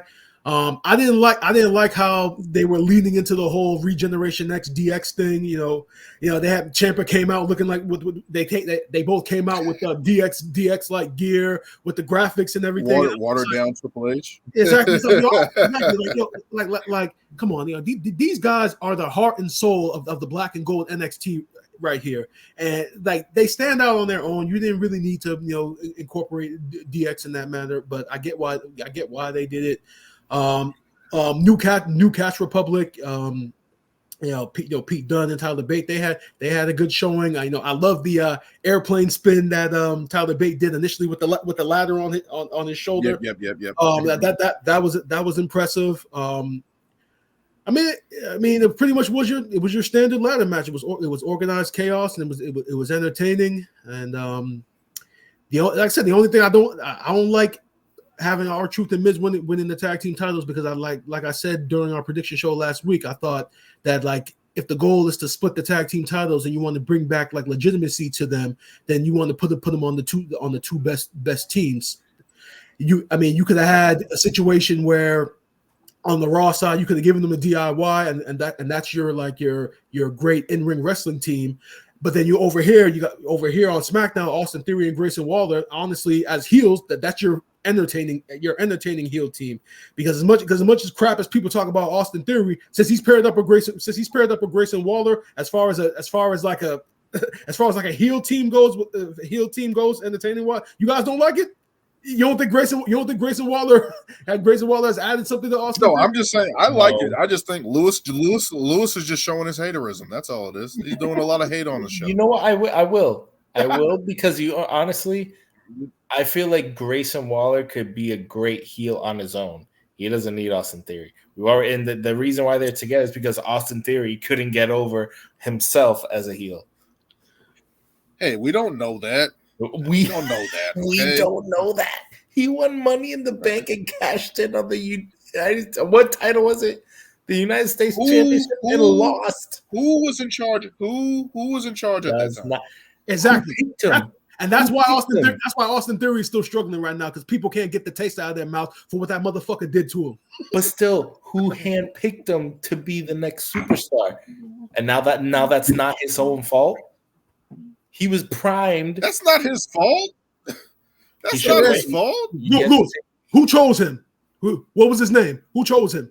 Doesn't matter though. Thou who should not be named. Yeah, Thou exactly. who should not be named. Hey, others have elevated themselves when that man was in power. You should have done the same thing. You can't deny that, because that. He who shall not be named created a lot of stars. Nikki Cross was champion. Almost a superhero. She elevated herself. Hey, again, that's a win. That character was also whose idea? Her idea. Mm-hmm. But Vince McMahon got it over. He gave the A-okay. Hey, okay. He took a shot in the dark, right? Yeah, one too many. Don't you remember Otis winning the Money in the Bank? Do we all forget that? The thing that was so bad about that, even though the idea of Otis having the briefcase was embarrassing in of itself, the fact that they actually didn't go forward with it and kind of just took it away from him, that's what made it kind of worse, because then you kind of like wasted it in the first place. So if you're already traveling down the path, you might as well just finish it and just let him win the title. You traveled down the path, took it from him. So what was the point of him winning it in the first place? Or lose, or at least give him the opportunity. Yeah. That was my issue. Yeah, just give him the opportunity. One thing about the whole tag team thing that Brian said, I feel like you can't all right. I get that you guys view R-Truth and Miz as like the comedy tag team, and they're not a serious tag team, but the fact that they were just so over with the crowd is why I picked them. Not saying they are the best tag team out of all these tag teams. They were just, to me, the logical ones to win, because they were so over with the crowd. Lewis. Exactly. I didn't say they're the best tag team. I'm saying they're the most over tag team. I'm not saying that they're best. I love New Catch Republic, and I also said that the Creed brothers should have been in this match, not freaking Grayson Waller, because they organically, if they were in it, I probably would have picked them, because they had wins and they also have shown out way more than DIY has. I felt like DIY only had like a few. One or two sporadic. Hold on, I said that I feel like they only had one or two sporadic wins here. The win to be in the match, and then like like a couple random ass wins. Like R-Truth has just been comedically hot, but Creed brothers were actually winning a lot of matches. I don't know why they weren't in it, but you want to know what you want to know what you want to know what it is. We're going to sum this up in one thing. It's your negative energy again that made this happen. Negative. My great energy called this correctly, so I don't want to hear it. And you know what? The thing with them winning the titles, they're gonna actually the people who they lose to are actually gonna elevate them because they will be that next team. It could be your DIYs, and they could be the next champ because obviously they're not gonna have a long title reign. They might have like a good maybe now that you just said that, maybe this creates the heel turn for Tommaso Ciampa and Johnny Gargano with Candice LeRae and Indy Hartwell. Mm-hmm. And we get the way. We get some variation of that coming back. Make Austin Theory good a goofball, and maybe he'll get somewhere. We're not going to take your disrespect anymore, but we're going to move on. We're going to move on. Moving on to the LWO getting assistance from the Philadelphia Eagles. Rey Mysterio and Andrade facing Santos Escobar and Dominic Mysterio. What do you guys think about this match and the assistance that the Philadelphia Eagles, Jason Kelsey and Lane Johnson played? I mean, it was a pretty standard, standard tag team match. I mean, nothing from this match really stood out to me, other than the fact that Andrade is, as far as in ring talent goes, he's at the top of the litter. I mean that fit. What was the move that he did at the beginning? Like he fakes a kick and does the spinning elbow right after. That he nails it perfectly every single time. So that's one thing that stood out. Other than this, it was your typical tag team match with the Luchadors. I mean, I was kind of thrown off by the whole Philadelphia Eagles being involved, but it's WrestleMania. They're in the host city, so obviously they have to show love to Philadelphia some way somehow. Even though a good majority of those fans, they come from all across the world, so some of them don't even watch football. But other than that, hometown. Let's be honest for a second. If Lane Johnson and Jason Kelsey don't get involved in this match, does anything really stand out other than the Andrade's great in-ring work? Nothing really stood out for me with this match. It was a great match. It was just there. Andrade just stands out to me. He's so impressive. I'm so impressed with him. I'm like, yo, this guy, it just brought me back to NXT. It just brought me back to NXT. The whole turnbuckle double knee thing, the back elbow. I'm like, this dude is just awesome. Yeah. I can't. Like, I love that guy in the ring, man. Like, in the double dive with him and Rey Mysterio, I thought that was innovative in the match. But yeah, Andrade is just like, WWE do something with him. I don't like. You got to make that guy like pan out and be a star. Like he deserves that. Like he's that good. This match wasn't this match wasn't a street fight, was it? Sorry. Oh no, this match was. Oh no, that was So that's what I'm trying to remember is because not Travis Kelsey, Jason Kelsey and the other dude got involved, but then were the rest of Legado and Fantasma and the rest of LWO just fighting each other? Because I remember they launched what's his name? Cruz del Toro, how they did the whole launching with the rope thing. Which I think after that the first time they did it was like amazing. I think now they're kind of doing a little too much. It kind of overkilled it, but unless they kind of added some new element to it. But besides that first time they did it, I don't think they should be using that move anymore. But yeah, like Brian said, this match was like, I think I'm just more upset because Ray, maybe the win was more for Andrade and just highlighting him and just getting him that WrestleMania win, which I'm okay with. But I felt like in this match the heels kind of should have been on top just because they needed it. Exactly, yeah. You got Legado and Fantasma, and the rest of his guys. They look great. Give him some wins. They're gonna make him look stronger. And then you got Dom, the super heel. Like he would have just got way more heat, and I felt like would have just brought more. Yeah, at least give him something, especially after losing to his dad last year. To lose again is just like, eh. I mean, bro. Yeah. I have a feeling they're gonna make a story out of that. The fact that the son can't beat the father. Yeah, I can just see it. They're gonna make a story out of it. That there's gonna be another one-on-one match between Ray and Dominic down the line. Give me a Hell in a Cell. Not Hell in a Cell. Cage match. It should be. There should definitely be another match between those two. Absolutely, I think there should. There's a lot more rivalry there. Retirement match. No, they're gonna do a hair versus career match. No, it's a mask versus mask. But if Dom loses, he has to wear a mask all the time. I mean, realistically, if they were to do a mask versus hair match and Dom has to come out on top, does that mean Rey Mysterio would have to retire after that match? I say that should be that. They should finish with Dom and Ray. If he's gonna retire, that has to be Ray's. That would have to be Ray's retirement match. Yeah. Like that has to be like a whole Shawn Michaels, Ric Flair. Like I'm sorry. I'm sorry for this last. Really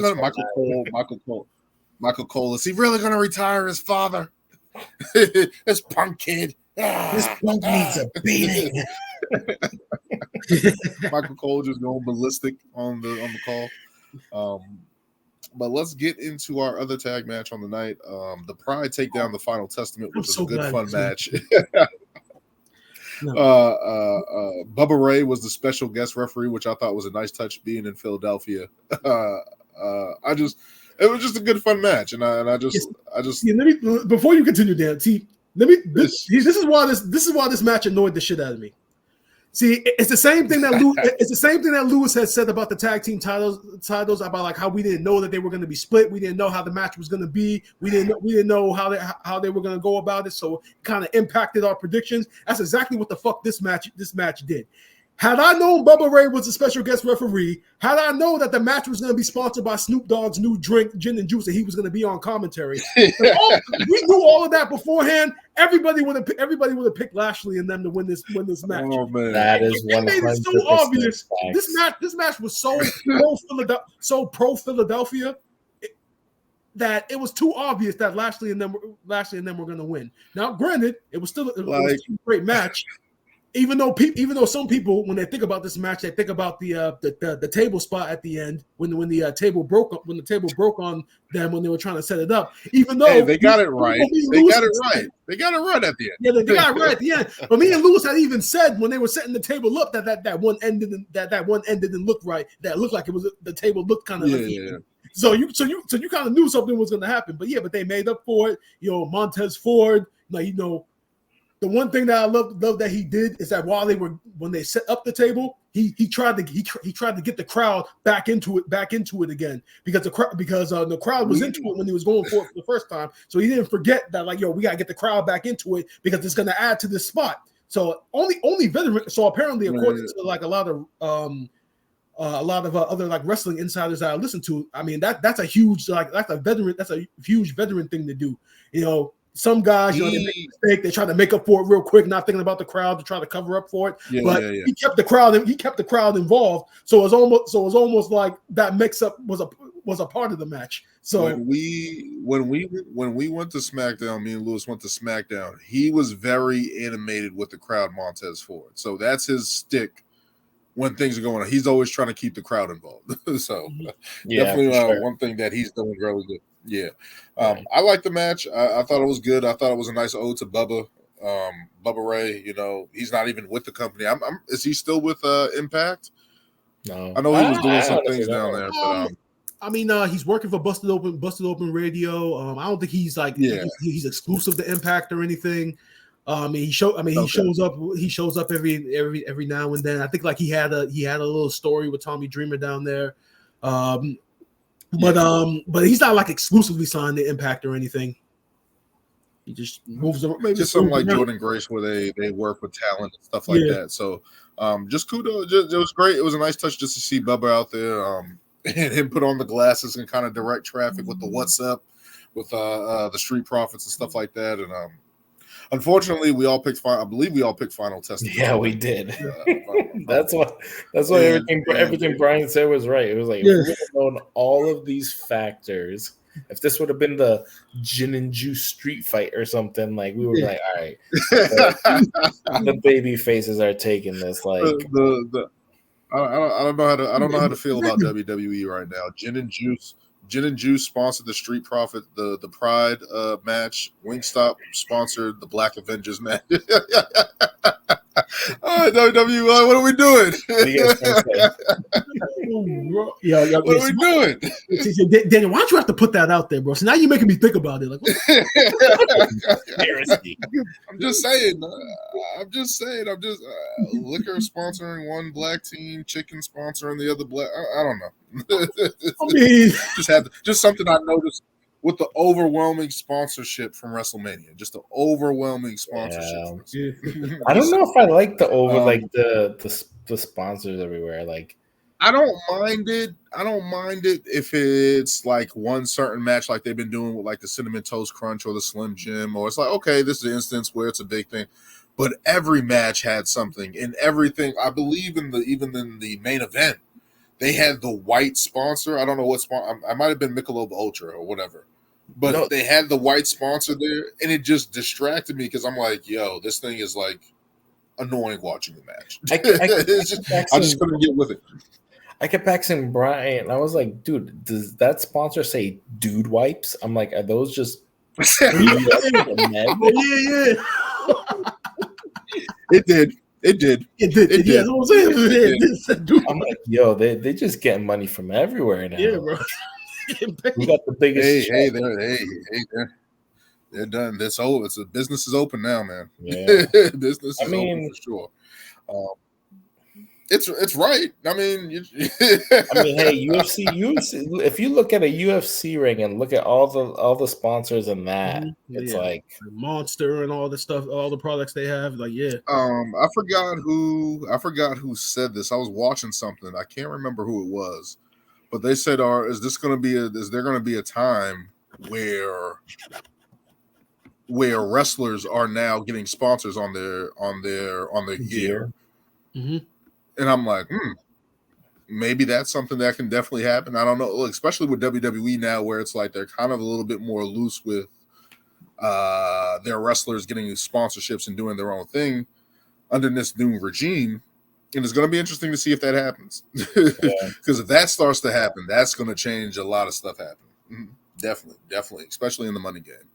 But let's continue on here to another match that happened. LA Knight stands tall over AJ Styles in a hard-hitting affair. What do you guys think about this match and LA Knight winning his WrestleMania debut?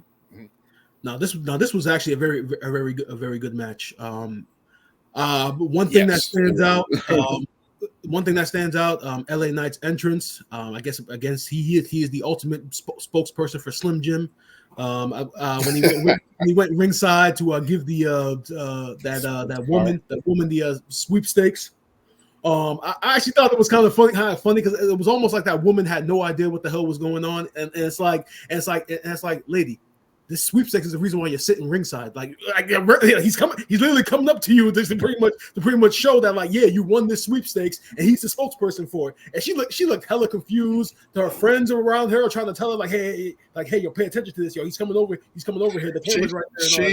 She looked like she didn't like wrestling. Yeah, exactly. She didn't like LA Knight. She didn't like the car. She didn't even want to be there. I'd rather be anywhere else right now.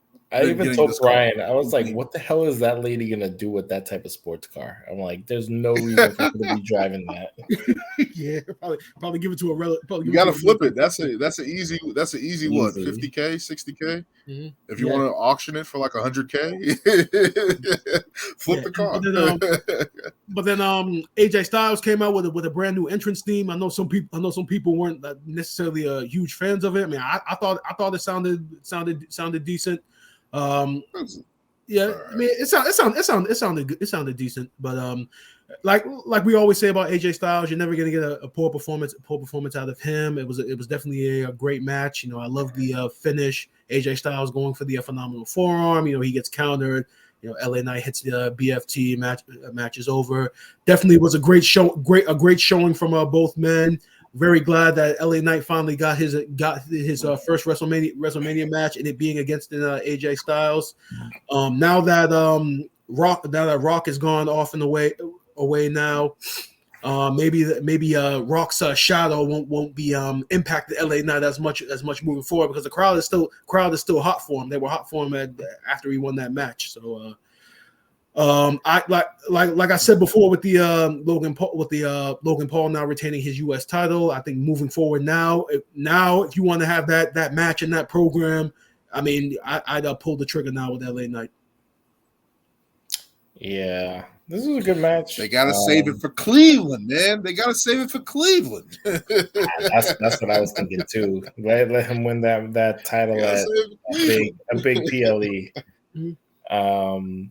Yeah, definitely a good match. Right call. You know, LA Knight's red hot going into this.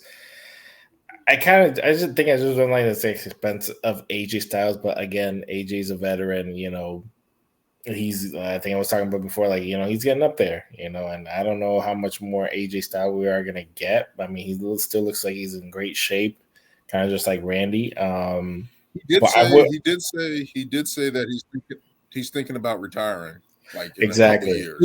He's reaching that point. Exactly. I mean, like he said, he's been doing this since his like 20s, and I don't know how old AJ's now, probably late 30s, early 40s, but it's like, I guarantee the wear and tear is like affecting his body. But I'm not gonna lie, especially for him, who's a high flyer. He's a high flyer. Exactly. He's not a ground-based guy like Randy or anything like that. So the injuries might be piling up. Exactly. I mean, like his move is literally off the third rope, you know, like. But I would like to see one more AJ Styles run. I think he did his best work when he was champ. That was when I was like a huge fan of him. Even whether he was a babyface or heel, I thought like AJ is a great worker and he's always been great. But definitely great for LA Knight just to keep that momentum. I'm still a huge LA Knight fan. When he gets that title, that's going to be a huge pop. Maybe he's got to put in the work to, you know, get that mid-card title and then elevate himself and get into the world title scene. But I mean, I think after what Triple H said, obviously, you know, good things come to those who wait. Hopefully it's not too long from now, but we'll see. Yeah, absolutely. LA Knight and AJ Styles, this feud was kind of cold a little bit, but we understood why it was happening. And these guys were doing everything, fighting at WWE World on the weekend there and trying to build this thing up. And the match definitely added to that. I thought the match was pretty good for something that was considered probably the most outside the LWO match and the Pride match, kind of like a lower card match that people kind of were just kind of throwing away, looking at the other title matches and the stuff with the bloodline kind of overshadowing everything. But overall, I thought LA Knight had a good showing. AJ Styles, you put him in there with anybody, he's going to make it happen. But I thought it was a good match between those guys. And that was WrestleMania, man. WrestleMania was pretty good. What do you guys think about this WrestleMania overall? Do you guys think it's one of the best WrestleManias? Do you guys think it's okay WrestleMania? Where do you guys put that? Oh, like I said in the chat, you know, overall, both nights combined, I feel like this is definitely a top 10 WrestleMania. It's definitely the best WrestleMania since they've gone to this 2-night format. It was for the only letdown of the night, and I'm surprised that we didn't cover it, was the Jimmy versus Jay match. I mean, to me, I forgot all about that match. That's how forgettable that match was. We can get into it right now. So that was the only letdown of the entire 2 nights of the pay-per-view, was just that match. And I don't know if it was because they were purposely trying to hold back because they got more maybe another match moving forward, or I don't know if it was just because they're twins. Their move sets are obviously 100% identical to one another. or I don't know if they were trying to play into some of the emotions into this match, and just like maybe the crowd just wasn't buying it. Something there was definitely a disconnect. There was a disconnect somewhere, and also maybe it was just because people kind of overhyped the match going into it, or because they were thinking that because it ties directly off of the Bloodline storyline, which was at one point in time the hottest storyline in wrestling, that you thought that you were gonna get something better. I don't know what it was, but there was definitely a disconnect.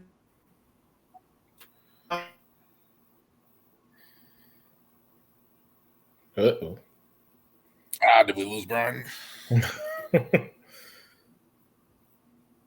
Brian. No. But I'll pick it up for Brian. Got me? Yeah, now we got you. Yeah, we got you. Yeah, we good. Yeah. So, like I was saying, the sad part about it is that when you look back on the next night when they had the spot in the main event where Jay speared Jimmy off of the stage, that one spot was better than their entire match the night prior. That says a lot. so yeah, that was the only. You take this match out, it was a great WrestleMania, probably top 5. The only reason why I have it top 10 is because of this match. Yeah, this I thought the promo package for like right before the match went on was pretty good. I liked it. You know, I feel the like one thing WWE is going to do is have those promo packages be A1 exactly for every match. I mean, you see how this is the chat right now. Yo, I gotta watch this package. Yeah. And I thought it was a great package, and I was actually excited for this match. But once they just got into the back and forth kicks, I'm like, are you really showing us is that all you guys can do? Because it's like, I'm like, come on, you got to give me some more. Like you guys have been doing this for a long time. Like, I don't know what it was. Maybe like Brian said, like maybe they just too similar move sets, and I don't know. I don't know. I was hyped for it, and it just wasn't hitting for me. And then it was like I said, I already knew Jay was gonna win, and then the fact that it was just that very small movement, like, oh, come on, like, we're brothers, which is kind of expected, but it didn't even like hit like that. And I think there wasn't enough. There wasn't enough build up in terms of animosity towards each other. I know. And I called it. I was go like, into that match, and then that match was flat, so that didn't help it at all. But overall, I'm just out on the Usos as singles competitors. I'm kind of done with it. I understand Jay's super over, and I'm just saying from my perspective of just how those guys are. Jay is over, no question. That's what I'm saying. But Jay made up for it on Raw. I'll say that. Yeah. Yes, he did. Yeah. But I'm over the gear. I'm over the forces.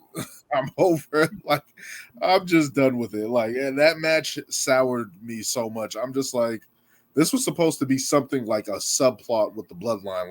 Brother versus brother, supposed to be this intense, and then we just got super kicks, and I'm like, we got this at WrestleMania 39 in that tag match. We don't need that again. We saw it. And see, this is what I mean. When you say there wasn't enough buildup, I said the same thing a couple weeks ago. I was like, these guys should all right, he cost him the IC title. It should have been a bunch of him going over the show, attacking him, them coming back, attacking him.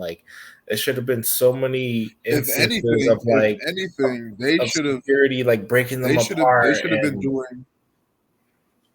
They should have been doing what LA Knight and AJ Styles were doing. Exactly. Mm-hmm. Exactly. On a more personal level. Hey, you're at lunch. I'm going to attack you at lunch. That's a shame. Hey, you're at the park with your wife. I'm going to attack you at the park with your wife. That's a damn shame that program between AJ Styles and LA Knight was going on since what? Maybe the Royal Rumble. So it's only been maybe 2 or 3 months. This bloodline shit's been going on for damn near 4 years. Yeah. And you mean to tell me that AJ Styles and LA Knight had more animosity than you two brothers did? That's crazy. Yeah. That's where it just fell flat, and I'm just like, damn, man. I was bummed about that match. I don't want to say it's the worst match on the card, but it's the worst brother versus brother match in WrestleMania history. I mean, you're comparing ranks third. you're comparing it to a list of Hall of Famers and Brett and Owen and Matt and Jeff. I mean, once you put it up against those two, it's like, yeah, it falls. It's worse than I had high hopes. Yeah, I had high hopes for those. We all did. We all did. And unfortunately, it just didn't. It didn't click like how it was supposed to click. Yeah. But yeah, that will do it for our WrestleMania recap. But let's get into the other part of the weekend. Notes from NXT Stand and Deliver. Highly contested bout. I was kind of okay with the card. I thought the earlier part of the card did better than the latter. Of course, you had Nathan Frazier and Axiom. How do you say his name? Axiom. Is that it? Axiom. First seen Braun Breaker and Baron Corbin in the impressive tag match. Braun Breaker is just a different level. Beast. He hit the ropes crazy. I forgot who sent it, but when he hit the ropes and the ring shook, like, that's crazy, man. Like, that guy's a different animal. Different animal. I thought impressive was Obafemi. Brian said you got to watch that match. I went back and watched that match, and I'm just like, guy to be that young and be that good and have that hard hitting affair, like, it's just crazy. It's crazy, man. All three of them made that match. It was so hard. It was so hard hitting, which was crazy because when they booked that match, I was thinking like, nah, you're not gonna get much out of this. This is gonna be slow as hell because Oba's new. And Josh Briggs is still, trying to find his own now that he's not in the tag team anymore. So this match is probably going to be boring as all hell. And then they came out and showed everybody something different. It said like, yeah, Obafemi is on his way, man. That guy really makes you think. That guy really does make you feel like you don't need Omos on your roster anymore. I'm sorry. See, my highlight for that match was honestly Dijak.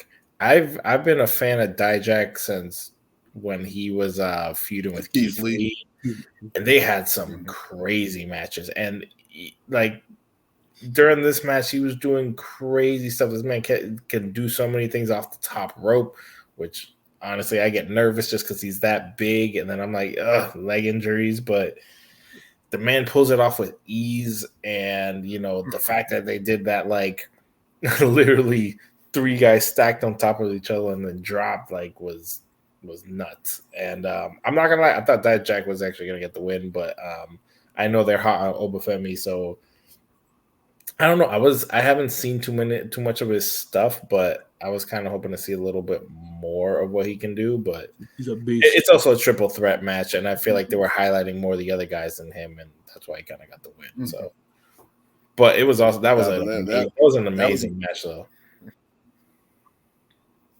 Yep. Mm-hmm. Very impressive match. We had Lyra Valkyrie first and Roxanne Perez. Roxanne Perez picking up the NXT title. I felt like this match kind of felt a little flat just because of the interference and kind of the story that we're trying to tell. I didn't like that aspect of it.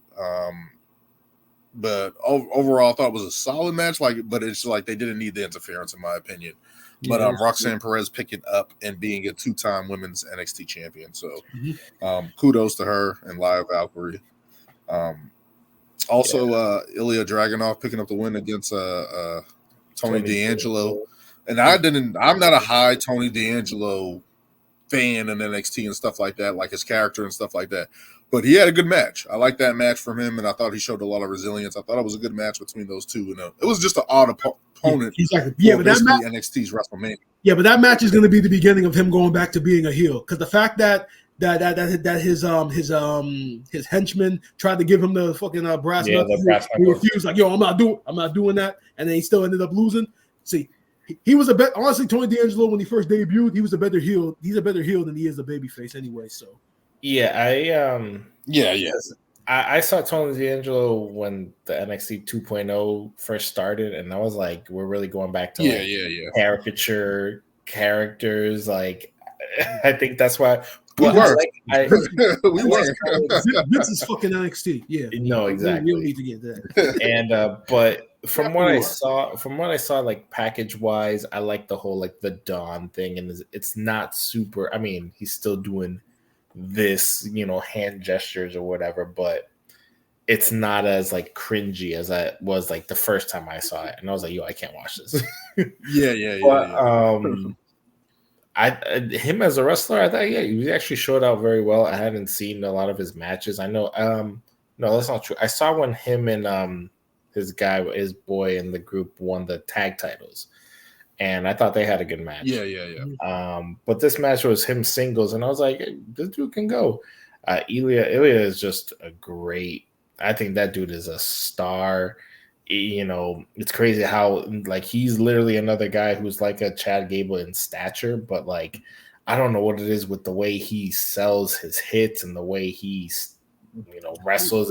It just looks like he becomes a beast in the ring. Like I say it all the time. It looks like he's gonna burst a freaking blood vessel or something. He's just like you literally see him literally transform. makes you think that he loves his pain, bro. Every time I watch his matches, I'm like, this dude is gonna like just pop one day or something. That's what I'm saying. I'm saying, look, bro. One of these days, this dude's gonna get like a concussion, like a very serious concussion in the ring or something, and you're not even gonna know. You're not even gonna notice it because he's still going at. He's still coming at you. Yeah. Like that. But again, from Tony D'Angelo, I wasn't expecting that from him. But it was like, okay, this is not a. I thought it was just going to be like a basic thing. Ilya Dragunov is going to eventually win, but he did definitely show something in that match to me. So it's like something's definitely there. You had Stacks trying to give him the brass knucks and stuff like that, and him kind of like, no, I don't want to do that. So it's either Stacks is going to turn on him or he's going to turn full heel and go with the family and stuff like that. So will be interesting to see what happens with there. Obviously, we had Trick Williams overcoming Carmelo Hayes. I thought the match was okay. I thought it would have been a lot better. I thought there would have been a little bit more animosity, but you can't deny Trick Williams' entrance. That's why I'm not judging this match too harshly, because you can tell by the way this match was going that they're continuing this moving forward. There's going to be at least two more matches of these two guys. That's how I looked at it, because when I looked at how the finish went down with the multiple referee bumps and everything, and the fact that like it kind of ended so suddenly with Trick getting the upper hand, I'm like, yeah, they're pushing. This is going to be just like how when they had Adam Cole feuding with Kyle O'Reilly during the pandemic days. Let's hope not. Let's hope not. I mean, let's hope it's a lot better. I know what you mean. But as far as like the nature of the story and the intensity of the story and everything, or they might be trying to mirror Gargano and Ciampa and their feud. But it's going in that direction. Like there's gonna be two more matches for sure. For sure. Match was solid. I think my worry with Trick Williams, I know he's like super over and super hot. I think he's just another one that like I see like he's still like trying to find his footing in the ring. Like I felt like the first not like now, but I want to say before he won the Irons. What match was it? There was one match that he won. Match? It was way before like Carmelo like turned on him, but like it was like a singles match, and I felt like he was kind of just doing the same moves over and over a little bit. So I'm like, maybe he's still like finding his moveset is left something to be desired. Like he needs to just does like the high knee, then he does like the shoulder tackle. So I was like, you can do a little bit more, but like he's one that I feel like is developing very well because he has the presentation, he has the look. Exactly. His entrance is obviously dumb over. He's in a prime spot right now, so I just hope this like elevates him more. And I thought the match was good. I know this was kind of like the main thing, that's why it was in the main event spot. I didn't like the whole referee stuff. I kind of was hoping for more of a definitive like he wins or that type of way, because I feel like usually NXT in the past, I mean at least back when the takeover days, usually main event stuff was always like clear cut, like this person won, that person won, and that that's how it went. So I mean, they're still they're obviously going to continue to build this feud going forward and stuff like that because there's a lot of meat on the bone, especially if Carmelo Hayes is getting called up. So definitely it feels like they can get some more legs out of this and kind of develop Trick Williams because he needs a guy to go against. But will be interesting to see how that turns out with that feud there. But I thought it was an okay match. I thought it could have been better, but obviously it looks like they're building towards something more with this. So we'll see how it goes going down the line with NXT. But yeah, that was WrestleMania weekend, man. A very entertaining weekend, of course. Always bringing out the best there with WrestleMania. Can't say enough about WrestleMania in itself. NXT was pretty good. They usually do pretty good with NXT and stuff like that. But WrestleMania, another great showing. Another great showing from WWE. Obviously trying to bring in this new era underneath Triple H. First one without Vince McMahon. So doing it like that and having this new generation. You had Stephanie come out on the night 2. What she's been gone for a while ever since Vince came back. So nice touch there, and hopefully everything's going well with that. But yeah, just WrestleMania, man. We got a new champion, new direction, and the draft is coming up. So I'm looking forward to all of that. We'll see what happens with that going forward. Yeah, I was just gonna add in at the tail end. Yeah, I don't I think I might have said at the beginning of the show. I don't think there's been a WrestleMania that's been this good. This good in a while. I mean, which WrestleMania was it when WWE had this much positive momentum moving forward? I can't think of the only WrestleMania I can think of was the WrestleMania that Daniel Bryan won the world title. But that WrestleMania was the same WrestleMania. I think last year, regardless of the ending, I thought everyone was kind of. I don't know. I thought people were kind of happy with it. Not as far as positive momentum goes, because remember how everybody was crapping on Monday Night Raw the next night. Yeah. Because we had the Brock, once we saw Brock Lesnar. Yeah, exactly. That's what I mean by positive momentum. We knew what was up with Brock Lesnar. We knew what was happening. How there was still a debate. Remember how there was still a debate over whether Cody should have won the title then or not, and how people were like complaining, saying like it should have happened then, it should have happened then. So yeah, that's why I said I said that. Yeah, exactly. You said that. Exactly. So that's why I'm saying that this year's WrestleMania, with Cody now winning the title, and then they carried that into Monday Night Raw, and now we got a new number 1 contender for Priest's title. Like, they're firing on all cylinders right now. Yeah, absolutely. We're going to continue to see how that pans out for WWE going forward. Of course, we'll touch on some AEW news next week with some developments tonight. But until next time, we're going to get and tackle into all that, and we're going to continue on this road to the next PLE, next pay-per-view. Whatever's next in store for WWE, we're going to be here to cover it. As always, thank you guys for joining me, and until next time.